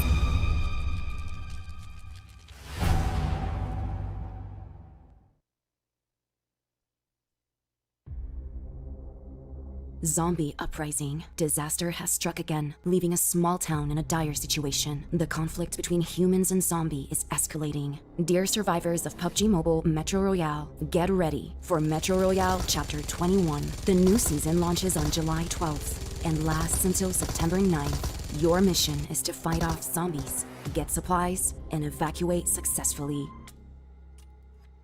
Before starting your mission, let's first assess the state of the town. The town is full of zombies. No one is safe, and be sure to take extreme caution when near these places. These are where zombie bosses are known to be active. A mutant hides within the power station. Don't get hurt by its club. Here is where the paymen often linger. They are good at using their fists in close-range combat and summoning groups of zombies to attack together. Fighting them requires agility to avoid their long-range attacks. The radiation zone is occupied by Variant F. They will spray fire bombs at you, as well as lunge towards you to attack at close range. During the match, you will experience time of day changes, from day to dusk and finally night. Be cautious of the time changes. When the darkness of night falls, zombies will be abnormally aggressive. Next, if you look carefully, you will find many special containers have appeared in the town with different bosses inside. Each night, they will wake up from their container, and these bosses are stronger and have better abilities. Of course, they are not without weaknesses. Find the glowing energy source on them and try to eliminate them. Oh, and as darkness falls, more dangers will arise. Watch out for newly dropped containers. Defeat the bosses inside them to get more supplies. In the town, you will encounter all kinds of zombie enemies, as well as special supply crates. Opening special supply crates attracts swarms of zombies to attack. Stay vigilant. When faced with a zombie attack, the new weapons and utility items may come in handy. First, let's look at the new weapons. The M134 and the flamethrower. These weapons will help you deal heavy damage to zombies and eliminate them more effectively. You can also use the stealth serum and lure grenade. With these items and weapons, you can formulate your ideal strategy. Additionally, by utilizing the bonus special trait and special trait system, you can modify your gear and improve your combat capabilities. On the battlefield of Zombie Uprising mode, you can get schematics needed to make modifications. Take them to the workstation to forge or modify fabled equipment traits. In addition to the new gear and systems for fighting zombies, we made some improvements to the gameplay experience, including a new room feature, a more convenient access tab, lost replays, highlights, as well as firearm adjustments, improvements to teaming up, and more. In terms of weapons, we added faction variants of the DBS and S12K, and existing faction weapons have been buffed. Additionally, starting from this season, you can use the room feature in Metro Royale to organize a match and fight alongside friends. Also, team-up functionality has been improved. When teaming up, teammates won't be able to change their loadout settings once they've readied up. If the team leader enters the match with loadout settings that are too low, the whole team must confirm in order for the match to start as normal. When the match ends, you can view the match results screen to watch lost replays and highlights. By the way, a new, more convenient access tab can be used to enter Metro Royale. This season, Misty Port and Arctic Base feature Spirit Pearl crates that can be found and opened for supplies. Next, new collectibles will be available with the start of the season. Also, if it's your first time playing Metro Royale, the number of maps you'll need to download will be fewer than was needed in the past to begin playing. Frontline Confrontation and Old Blockade Zone maps will be downloaded by default. Based on your own preferences, you can later download the Misty Port and Arctic Base maps. Metro Royale Chapter 21 is about to begin. Survivors, get ready for combat. We wish you all successful evacuations and bountiful loot.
Güvenerek oynayacağınız tek oyun diyebilirim.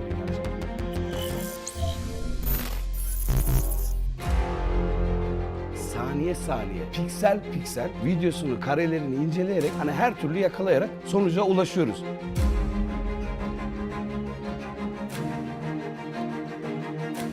Oyunun adil ortamını bozmak isteyen arkadaşları oyundan uzaklaştırmak çok keyifli bir olay bence.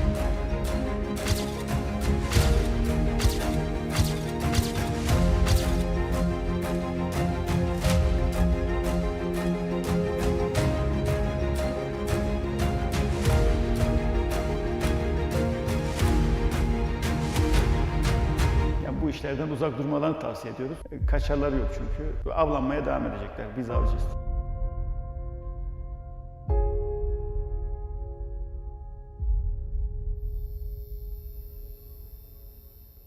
Evet, bunda da büyük bir ihtimal röntgen var. Çünkü oyuncuyu direkt takip ediyor. Eğim dediğimiz artı işareti görünmeyen oyuncuların üzerine gidiyor direkt. Gergopol arka evlerdeyken militariden sıkan bir kurşunla öldüm. O sırada sürekli uçaktan atlayamıyorsun, donup kalıyorsun, gelip öldürüyorlar, dalga geçiyorlar. Tesadüf oyun içinden bildirip güvenlik merkezini fark edince o zaman karar verdim zaten. Bu diğer oyunlar gibi değil, hakikaten senin şikayetini değerlendiriyor ve sonuca odaklanıyor. Biz neden bunun için çalışmıyoruz dedik. PUBG Mobile dünya genelinde dedektif alımı yapacağını söylemişti. Ve ben buna başvurdum. Oyundaki hesabımın yüksekliğinden ve oyundaki adil oynayışımdan dolayı kabul gördüm. 2020 yılından beri yaklaşık 1400 günden beri PUBG Mobile'in güvenlik merkezinde hile videoları izleyip analiz yapan birisiyim. Bildirim geldi. Bildirimi de kabul ettim. Böylece 2020 yılı ilk dedektiflerindenim. Yaklaşık bir 4-5 senedir de boşluk vermeden devam ediyorum. Şu anda hala göreve aktif şekilde çalışıyoruz. Muhtemelen bu oyuncu temizdir, ses kasarak oynuyor.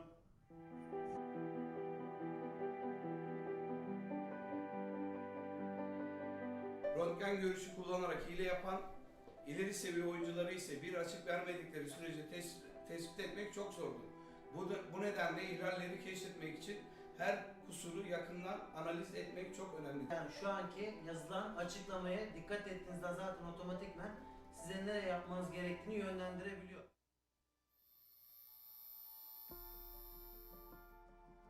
Çok iyi hesaplarla karşılaşıyoruz. Kimsenin hakkına girmemek için bazı videoları saatlerce üzerinde durduğumuz oluyor. Saniye saniye, piksel piksel videosunu, karelerini inceleyerek eğer gerçekten hilesi bunun hani her türlü yakalayarak sonuca ulaşıyoruz.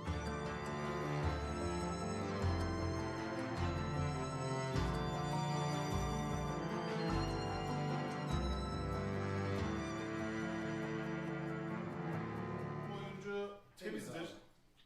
Çünkü ses kasarak oynuyor. İhlal yok. İhlal yok. İnternet kaynaklı da evet sıkıntı. Zaten ihlal olmuş olsaydı şu an arkasından ateş eden adamın ölmesi lazım. Bakın burada yine görüldüğü gibi %100 temiz oldu.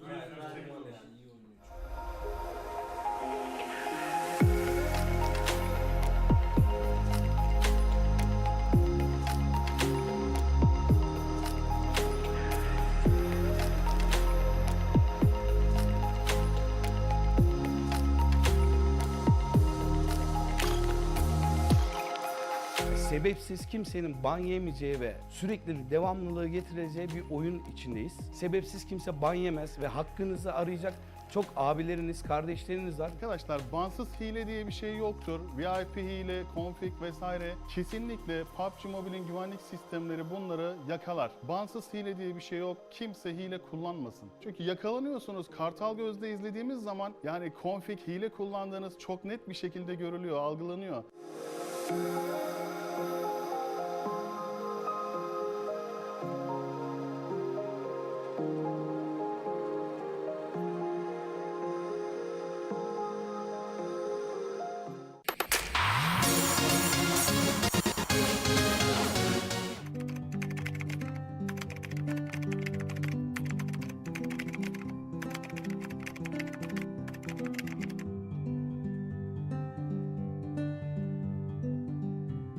I'm Rizshah and I'm from Sri Lanka. I've been a PUBG Mobile investigator since 2020. Hi, my name is Judith. I'm from Hungary and I am a PUBG Mobile investigator for 2 years. Hello guys, my name is Prince Idris and I'm from Lithuania. I have been a PUBG Mobile investigator for a little more than 2 years now. I chose the profession of an investigator because I want every player in PUBG Mobile to feel comfortable and protected. Justice should be served and everyone who breaks the rules should be held accountable for it. I also like to see how different people play, what decisions they make in this or that situation, look at tactics. واخترت أن أكون أحد محققين PUBG موبايل لكي يحل العدل والسلام في لعبة PUBG موبايل. I chose to be an investigator to grant the PUBG Mobile community a healthy environment and to also punish the players who try to exceed the pan-ban security system. I often used to see some people spoiling the gameplay of others just only for their own fun. Due to certain players which were at a critical stage of rank push, if they got minus there, they would ultimately lose the progress of their several days. I chose to become an investigator simply because I want to help ensure fun and fair gameplay for everyone. A single player that violates rules can ruin the gameplay experience for everyone. So as a player, I believe this is how I can do my part to prevent this from happening. The reason I decided to become an investigator is that I think PUBG Mobile isn't just a game, it's a community where players come together to compete, showcase their skills, and have fun with friends. Well, you don't want someone to destroy their vibes, right? أن أصبح محققا إنما كان ذلك لشغفي في محاربة الانتهاكات ومساعدة طاقم اللعبة في خلق بيئة عمل نظيفة. اخترت أن أكون محقق في PUBG موبايل لضمان بيئة لعب عادلة لي ولأصدقائي ولكل لاعبي PUBG موبايل. I have made almost 7,000 plus and nearly 8,000 plus correct judgments as an investigator. Her gün inceliyorum. Şu anda hile inceleme merkezinde 9.000 tane hile inceledim. Ve bunun 2.500 tanesi أكثر إنجاز أنا راضي عنه حاليا كمحقق هو إني قدرت أساعد على معاقبة أكتر من 700 لاعب بيستخدموا برامج الغش داخل اللعبة. ودي حاجة تسعدني إن أنا أكون سبب في خلق بيئة لعب نظيف والمساعدة على كده. ولكن هدفي الأكبر هو الحصول على نظام عين الصقر والمساعدة بشكل أكبر. The most fulfilling part for me as a PUBG Mobile investigator is when I see justice being brought to the people that were hacking, cheating, and the game being more fun to play. In the beginning, when the investigation system came, I got interested in getting the title, and later on, I found there is more to be an investigator than only a title. I have seen so many videos, therefore I can easily determine a hacker, and it also affected my gameplay. For instance, I get to see some excellent strategic minds from good players that are not hackers, and I learned from them. خلال 3 سنوات ساهمت بمشاهدة أكثر من 10,000 فيديو والحكم عليهم والانضمام إلى عين الصقر لمكافحة الغش.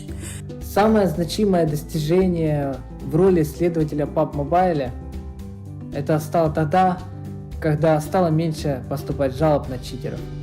Это означало то, что мы все-таки сумели и будем продолжать сохранять для вас честный игровой процесс. I think my greatest achievement in investigation is find out the player they were using hacks in the game and reported that type of players. I remember the last incident that my friend is using hacks in my match. And after the match, I reported, and 3 days later, my friend get banned from PUBG Mobile for 10 years. My most important achievement in investigating is applying constant labor and effort. Every day I continue on my chosen path and try to make the game better and better. During this time, I have read the game of over 1,000 cheaters.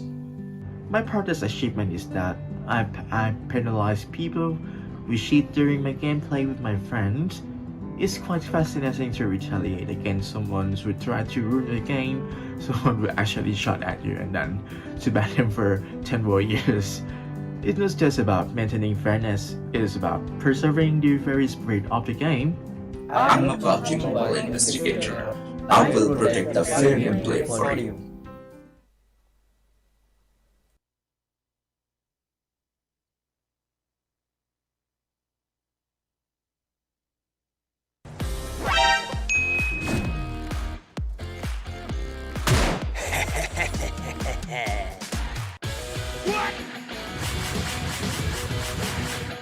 Huh?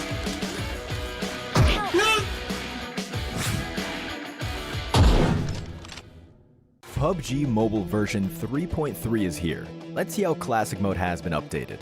First, we've made changes to the following areas in Erangel: Stalber, Ruins, and Milta. The adjustments are as follows.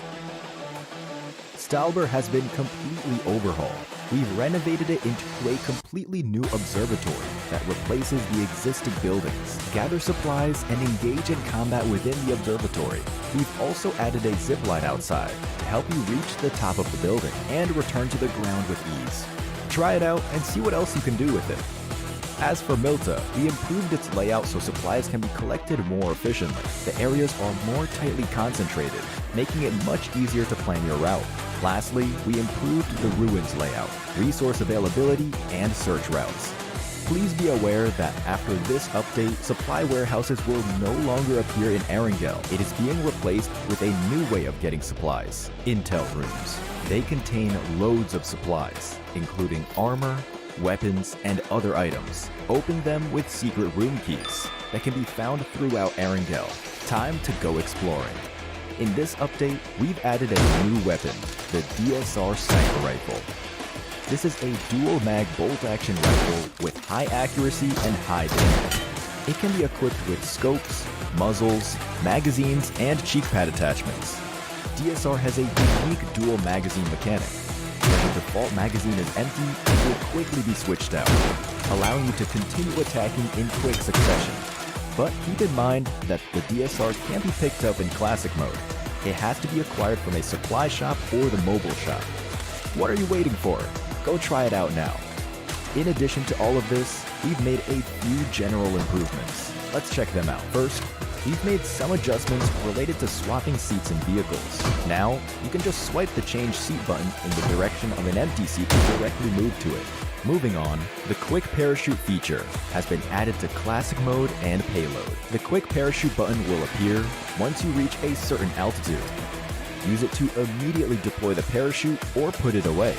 The choice is yours. Next up are a few action improvements. Transitions have become much smoother when switching from third to first-person perspective and when aiming down sights. Enjoy smoother transitions in your matches. We have also added a new exclusive Inspect Pan emote. Try it out. In this version, we launched the new Memory Vault system. It can be accessed from the social lobby. From this version onwards, you'll get to display photos from each version in a 3x3 grid. Save your unforgettable moments. Plus, you can share your photos so others can peruse your cherished moments. Photos uploaded to the Memory Vault are saved permanently. Fill it up with precious memories. That's it for the main Classic Mode updates in this new version. If you have any feedback, let us know in the comments.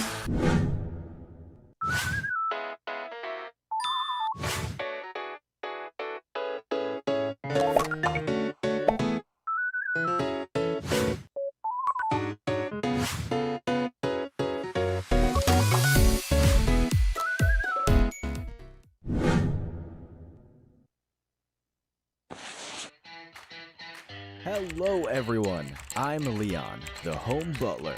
this video will introduce the new home party gameplay.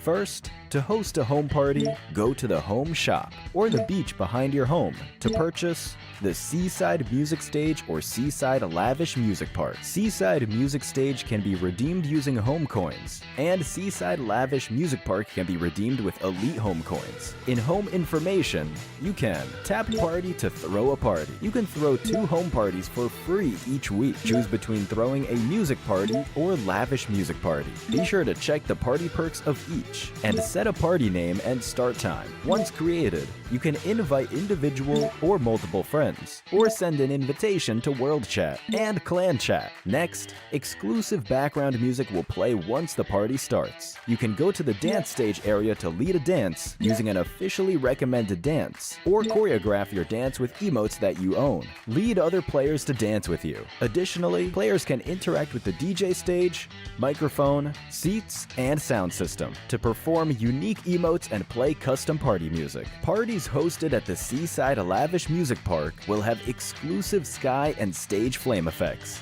Next, all party attendees can get a free space gift or multiple space gifts if attending a lavish music party. Do keep in mind that these space gifts can only be used in the current party. Last up is party intensity. When players join the party, lead a dance, join a dance, interact with the DJ stage or microphone, or send space gifts, the party's intensity will increase. You can also get bonus intensity in the first minute of reaching an intensity threshold, and when wearing exclusive music party outfits. When max intensity is reached, there will be server-wide fireworks, and server-wide home party packs will be sent, containing crate coupon scraps, home coins, and home elite coins. Players in the home can collect these for free, up to 10 times per day. What are you waiting for? Hurry and invite friends to party with you, and dance the summer heat away. 嗨，大家好，欢迎来到 PUBG Mobile Dev Talk， 我是策划 Z， 很高兴也是第一次以这样的形式和大家见面。感谢大家一直以来对我们游戏的支持和喜爱。这几天大家体验了最新的 3.3 版本了吗？大家可能会发现这个版本和过往有很多不一样的地方。今天我和我的同事们也想跟大家分享一下这次的版本更新有哪些重点，以及这次版本更新背后设计的故事。这期的主题玩法深海秘境，我们将战场扩到了海底，古老的海洋神殿、神秘的海洋之心的力量，还有远古的海洋巨兽，为大家带来一场身临其境与波澜壮阔的海洋冒险。其实这个玩法创意的出发点也是来自于玩家的诉求。在过往的版本中，我们进行过在空中战斗的浮空岛，玩家也非常期待能在水下进行战斗。在过往的 Asian Secret 版本中，玩家对于失落文明的主题也很感兴趣，所以我们就希望能够为玩家打造一个水下的古老的文明的遗迹战场。既然是海底世界，水是无法绕过的核心元素。其实对于我们来说，这也是非常具备挑战性的。一方面是玩法机制上，水下的战斗不单是对于 PUBG Mobile， 对于整个 BR 或者是射击品类来说，都是一种全新的尝试。我们希望让水和水相关的元素全面贯彻到玩家的游戏过程中，为大家带来充分的沉浸体验。在玩法的设计上，我们希望在保留核心区域钢枪战斗乐趣的前提下，尝试加入特殊的水体，让玩家在里面的战术策略更加多变。同时也通过场景机制和场景结构的融合，去进一步提升玩家们在大型 POI 海洋圣殿中的可玩性和游玩深度，让不同类型的玩家在其中能有更多的策略选择。玩家们可以发现，海洋圣殿的外围被特殊的水体所包裹，而中间呢为特殊的空腔结构。当玩家在特殊的水体中时，可以获得更大的肺活量与游泳的速度。在强大的行动力基础加持下，玩家可以更加自由地在水底进行探索和游动。在王城的周边呢进行快速的转移的同时，在特殊水体中，玩家也具备了近战攻击的能力。所以在畅游水下的同时呢，大家也要注意周边的可能出现的威胁。不过其实也不用太过担心，我们加入了特殊的复活机制。如果这次玩家在海洋圣殿中遭到了击杀，会优先扣除特殊的复活次数。这样做的目的也是希望大家能够更加轻松的来体验这座瑰丽的海底圣殿。除了海底的海洋圣殿，在保证地面有完整的战斗结构的前提下面，我们也加入了陆上的小型 POI 搁浅遗迹，玩家也有更多可以探索的空间。同时，水的力量在搁浅遗迹中也有特殊的呈现，有可以将玩家带到高处的冲击水流，也有供玩家在场中快速穿梭的水球塔，玩家的探索会更加的灵活与高效。除了同场景的融合之外，水也会贯彻玩家的战斗与转移。我们设计了更具新意的有斯洛古文明风格的水球发射器，玩家可以发射水球，并在水球中进行多段位移，实现更加灵活的操作。在载具方面，其实我们每期主题玩法更新都会有一个符合当前主题风格的载具，它们既可以让玩家有更强的主题沉浸感，同时呢也能更兼顾到战略转移与战术腾挪。在这次的深海秘境中呢，我们推出了非常有意思的摇鱼载具，它们可以在水中游泳以及低空飞行。在低空飞行时，后座的玩家还可以进行射击，同时它非常便于收纳，在水中可以一键召唤直接启程，直接省略在陆地上车这个步骤。另外，摇鱼还能具备限制敌人移动进行战术干扰的禁锢技能，总之非常具备趣味性与战术性，推荐大家多多尝试。如果你们对生物载具有更多的好的建议，也非常欢迎告诉我们。在摇鱼之外，我们也设计了更大型的鲸鱼逃脱器，玩家可以制定航线，搭乘巨型鲸鱼，在整个海岛上面进行大范围的转移。这不仅是多了一种战术选择，更是一次史诗般的冒险体验。另外，对于那些非常喜欢挑战的玩家，我们也设计了新的道具神奇三叉戟。拥有三叉戟的玩家将进入一种新的形态，利用斯洛文明更高级的神器控制水的力量，获取更强大的视野与战术优势。但出于平衡性的设计考虑，新形态也会伴随着更强的暴露性，所以选择还需谨慎。同时，对于最勇于挑战最高难度、身怀最高技艺的玩家，我们也准备了名为怒潮试炼的特殊试炼。虽然挑战的难度非常高，但我相信成功后的满足与喜悦也是久久难以忘怀的，一定也会令大家对你刮目相看。在玩法之外，我们希望玩家在游玩的时候有更多的故事内容可以去挖掘。古文明为什么会失落？历史上发生了什么？海洋之心、三叉戟和大章鱼是什么关系？很多的秘密都藏匿在丰富的场景细节与玩法交互中。相信有些细心的玩家在上个版本的时候就发现了，海洋巨兽的触手似乎早就潜入到了艾伦格的深海之中。神秘的海洋壁画与海珠的密语也记载着海底王国的神秘过去，而每一位玩家都将是他的亲历者与叙述者。但可能大家的探索程度不一样，所看到的故事细节也不尽相同。这没有关系，我相信每一个玩家的冒险经历对自己而言都是最精彩的故事。也欢迎大家给我们留言，展示你所了解的深海往事。除此之外，在这个8月，我们还将带来全新的主题活动——空投嘉年华。由于受到海洋之力的洋流干扰，蕴含神秘宝藏的海盗小岛将会出现在各个地图的海域当中。想要的话就给你好了，去找吧，全世界的财富都放在那里了。希望大家在这个3.3版本玩得开心。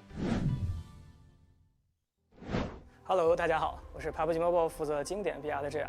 那一直以来呢，我们都密切关注着社群的反馈和建议。那其中我们经常看到玩家朋友在问，什么时候更新艾伦格啊？什么时候更新新枪械啊？不会让大家失望的，这些需求我们统统收到了。那首先呢，我们来说艾伦格。其实从整张地图的一个宏观角度来说，我们一直在持续优化地图上的一个物资啊和动线。对，我们希望呢，让玩家可以有更多不同的选择来探索和发育，避免说有些地方物资贫乏到根本不值得一跳。又或者说跳到地图非常边缘的地方之后呢，再想转移到其他地方也非常的一个麻烦。而具体到某一个区块来说呢，我们希望通过强化它的一个主题性，并优化这种关卡上的一个结构和平衡性，我们希望让玩家对于这些区域呢都有更好的一个了解，也有更好的游玩体验。那在3.3版本中呢，我们重点对圣山、废墟、Melta 区域进行了调整。在对于玩家开局跳伞的数据的一个观测中啊，我们发现相比于其他的这样的一个热门区域，玩家非常的少将圣山作为自己开局的第一跳点，觉得这个地方光秃秃的一座山，物资平平。我觉得说的非常对啊，坦白说我自己也不是很喜欢跳那个地方。那因此呢，我们决定对圣山进行一个整体的翻新，把它升级成为科技感十足的天文馆。那除了提升视觉效果之外呢，天文台内部的可探索空间也是非常的大的，它周边的防区也有更多的高等级的物资掉落。如果在这里呢，玩家发现了不少高倍镜，也千万不要诧异，毕竟这里可是天文台哦。相信大家对这个区域会有一个全新的认识。那Melta和废墟呢，也是大家优化呼声会比较高的地方了，可能有不少玩家在这个地方容易迷路。那在新的Melta中呢，我们通过水渠和围墙的设计，将区域下的一个片区规划得更加清晰。玩家呢再也不用担心迷路或者重复的一个搜索了。而废墟区域呢，我们则通过调整高墙，优化整体的关卡结构，一方面呢便于玩家探索，另一方面也为了提升整体的平衡性。那之前在废墟当中呢，占据的某些高点确实可以对整个区域有一个较强的控制，但是现在通过这些墙体的优化，废墟中再也不会存在这样的一些绝对的优势点了，大家还是要好好的比拼枪法哦。那此外呢，我们这次也在艾伦格相对边缘的地带增设了物资丰富的情报密室，这也是为了给大家在游戏的一个探索过程中增加更多的惊喜。那即使玩家不在主要的热区进行竞争，那也有机会获得不错的收益。这也是回到一开始我们说的那个出发点，我们希望让不同的玩家可以有更多不同的探索和发育线路来选择，相信这也是一种相当酷的体验了。那这次的枪械更新呢，我们主要增加了一把新的狙击枪 DSR， 它的定位主要是高效能的狙击枪，双弹夹的设定呢，让它可以有更长的续航。玩家可以通过定点商店和折扣商店来购买获得。那这把枪也在完善栓狙和连发狙的枪械体系，也为玩家提供更多的战术选择，希望大家能够喜欢。还是我，有一句话说得好，一切的恐惧来源于火力不足。那重火力玩法设计的初衷呢，其实就是为了满足玩家对于更加强大的火力、更加顺畅的一个战斗体验的诉求。那这一次呢，我们为大家带来了重磅的更新：双人飞行载具战斗机与全新改良的重型战术机甲。虽然呢，我们之前也有武装直升机，但是还是差点意思。它的飞行速度不够快，空中的制霸感呢也不是很强，所以这一次我们加入了双人载具高性能的战斗机。它拥有机炮和导弹2种武器的同时呢，也拥有释放干扰弹的能力，而且还有非常高的一个机动性。战斗机的出现极大的拓展了战场的空间与边界，在战斗与转移的选择上呢，都会有新的体验和提升。同时，有了战斗机我们也需要强化更多的制衡制空的一个能力。那这次我们引入了重型战术机甲进行加持。与之前3.2版本主题中的战术机甲不同呢，它拥有了全新的对空武器追踪导弹，它能够锁定高速移动的载具，发射后会进行追踪攻击。那同时呢，战斗机可以通过释放干扰弹对追踪导弹进行一定的防御，在平衡上我们不存在完全的碾压和克制的一个情况。没错，又是我。在分享本次地铁逃生的一个更新内容之前我想与大家聊一聊地铁逃生的设计初衷。相信不少 BR 玩家都曾经有过这样的一个想法如果我这把枪或者我这一身空投的一个装备能带到下一局，那该多好啊！没错，我也这样想过。于是我们在想，是否可以设计出一种玩法，让玩家可以把装备带出去，积累到下一局，具备多局积累的玩法体验呢？恰好借由一次 IP 合作的契机，我们推出了地铁逃生玩法。我们将大家带入到了一个末世环境下的阵营对抗、装备积累、撤离逃生的玩法当中。那随着玩法的持续运营我们发现越来越多的玩家对地铁逃生玩法非常感兴趣，并通过与许多地铁玩家的一个交流，我们发现正是游戏中的持续积累，以及与经典 BR 不一样的战斗和体验，吸引了大家的一个持续游玩。因此，后续我们也一直致力于为喜欢地铁逃生的玩家带来更丰富的玩法内容，以及更良好的游戏体验。那带着这样的初衷，我们希望给已经步入第20个赛季的地铁玩家们带来更多的一个惊喜和新的玩法体验。相信大家这次已经体验过全新的模式异变突起了。那丧尸呢，一直是过往呼声较高的一个题材，因此在新的模式中，我们在地铁逃生里面加入了丧尸的 PVE 内容，并引入了白天到黑夜的天气变化机制，让战斗体验有了新的变化。玩家能够更加身临其境地抵御不同的丧尸和敌人的入侵，战斗也更加的刺激。像我刚才说的，一切的恐惧都源于火力不足。那有了更凶猛的丧尸怪物，玩家也需要更猛的应对才行我们加入了新的武器，比如 M134 重型机枪、火焰喷射器，以及新的机制和道具、新的武器附加特性和改造系统。我们希望让玩家可以从多个维度全面的提升作战能力，丰富作战的一个手段。另外呢，我们也加入了会有丧尸看守的生化黑门和尸潮围攻，以提升丧尸入侵的沉浸感。每局呢也会有随机性的突发事件，让玩家的一个体验更丰富，提升可玩性。不过从本质上来讲，地铁逃生依旧是一个强调 PVP 的一个模式，玩家之间的对抗依旧是我们玩法的核心。大家还是要谨慎地考虑每一局的策略和打法。那除了新模式、新内容，为了让玩家能够更好地享受游戏以及分享自己的风骚操作，我们也带来了一些基础功能的完善，包括死亡回放、精彩时刻、阵营枪械的调整，以及更便捷的入口以及组队功能等等等等。最后呢，还有一个大的。了解到许多玩家由于好友比拼的诉求，那从本赛季开始，大家可以使用房间功能组织好友对局了。房间呢也支持自定义的参数设置，希望大家能够与好友玩得开心。那各位主播朋友们呢，也欢迎比拼起来。很感谢玩家对地铁逃生的关注与支持，请相信我们会一直关注和重视玩家的反馈，不断优化游戏的一个体验，也会为大家呢持续带来更多更丰富的玩法内容，敬请期待。新赛季新挑战，相信大家已经在发财致富的道路上了吧？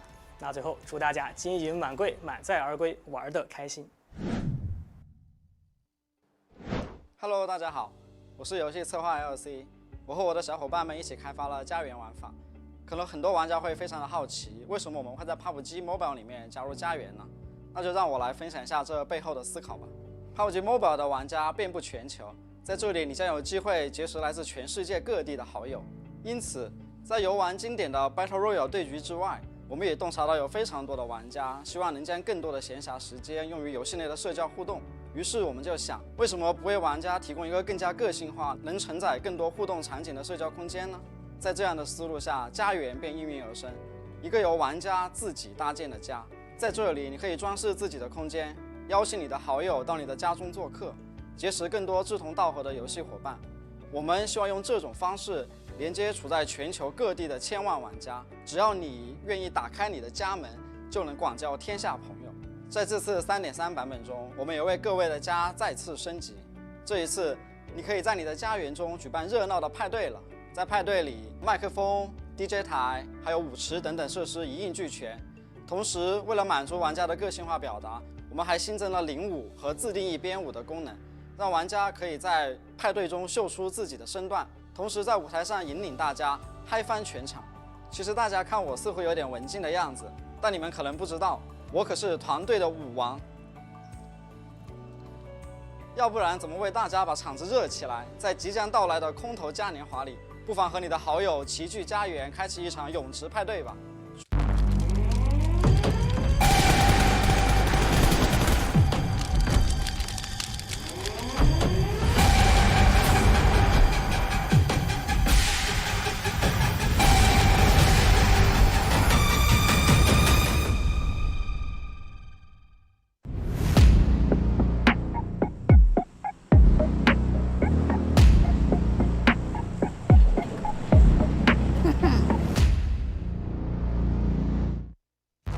Disaster has struck again, in the form of a zombie uprising.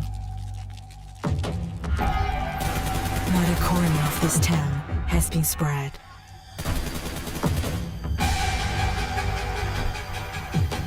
We are figuring things out, trying to survive.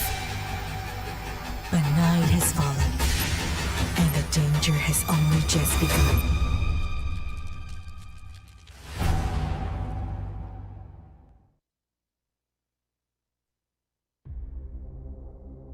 Zombie uprising. Disaster has struck again, leaving a small town in a dire situation. The conflict between humans and zombie is escalating. Dear survivors of PUBG Mobile Metro Royale, get ready for Metro Royale Chapter 21. The new season launches on July 12th and lasts until September 9th. Your mission is to fight off zombies, get supplies, and evacuate successfully. Before starting your mission, let's first assess the state of the town. The town is full of zombies. No one is safe, and be sure to take extreme caution when near these places. These are where zombie bosses are known to be active. A mutant hides within the power station. Don't get hurt by its club.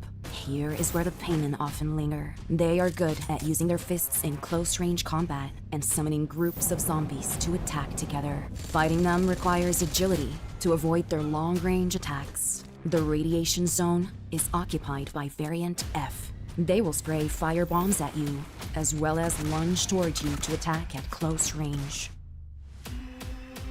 During the match, you will experience time of day changes. from day to dusk and finally night. Be cautious of the time changes. When the darkness of night falls, zombies will be abnormally aggressive.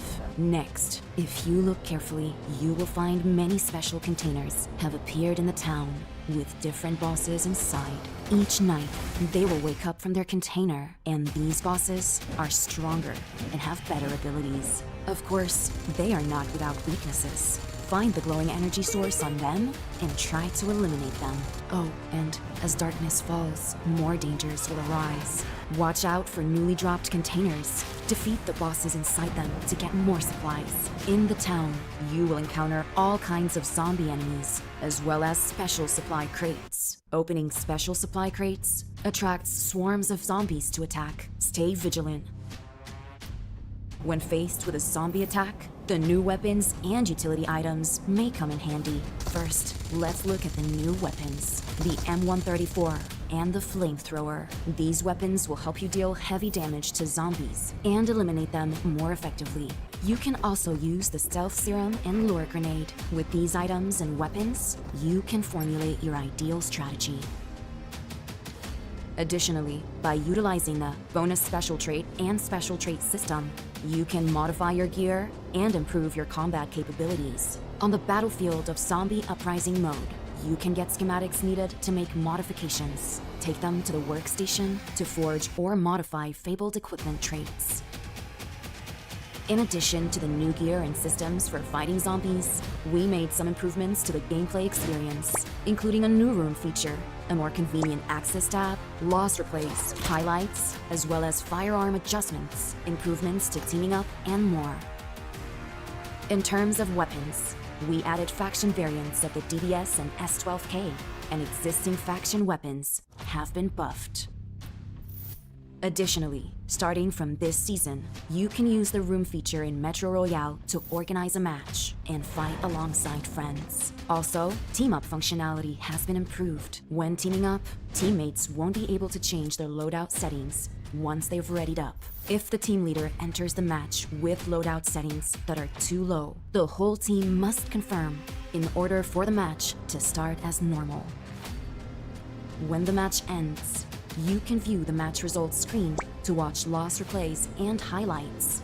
By the way, a new, more convenient access tab can be used to enter Metro Royale. This season, Misty Port and Arctic Base feature Spirit Pearl crates that can be found and opened for supplies. Next, new collectibles will be available with the start of the season. Also, if it's your first time playing Metro Royale, the number of maps you'll need to download will be fewer than was needed in the past to begin playing. Frontline Confrontation and Old Blockade Zone maps will be downloaded by default. Based on your own preferences, you can later download the Misty Port and Arctic Base maps. Metro Royale Chapter 21 is about to begin. Survivors, get ready for combat. We wish you all successful evacuations and bountiful loot.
Yeah.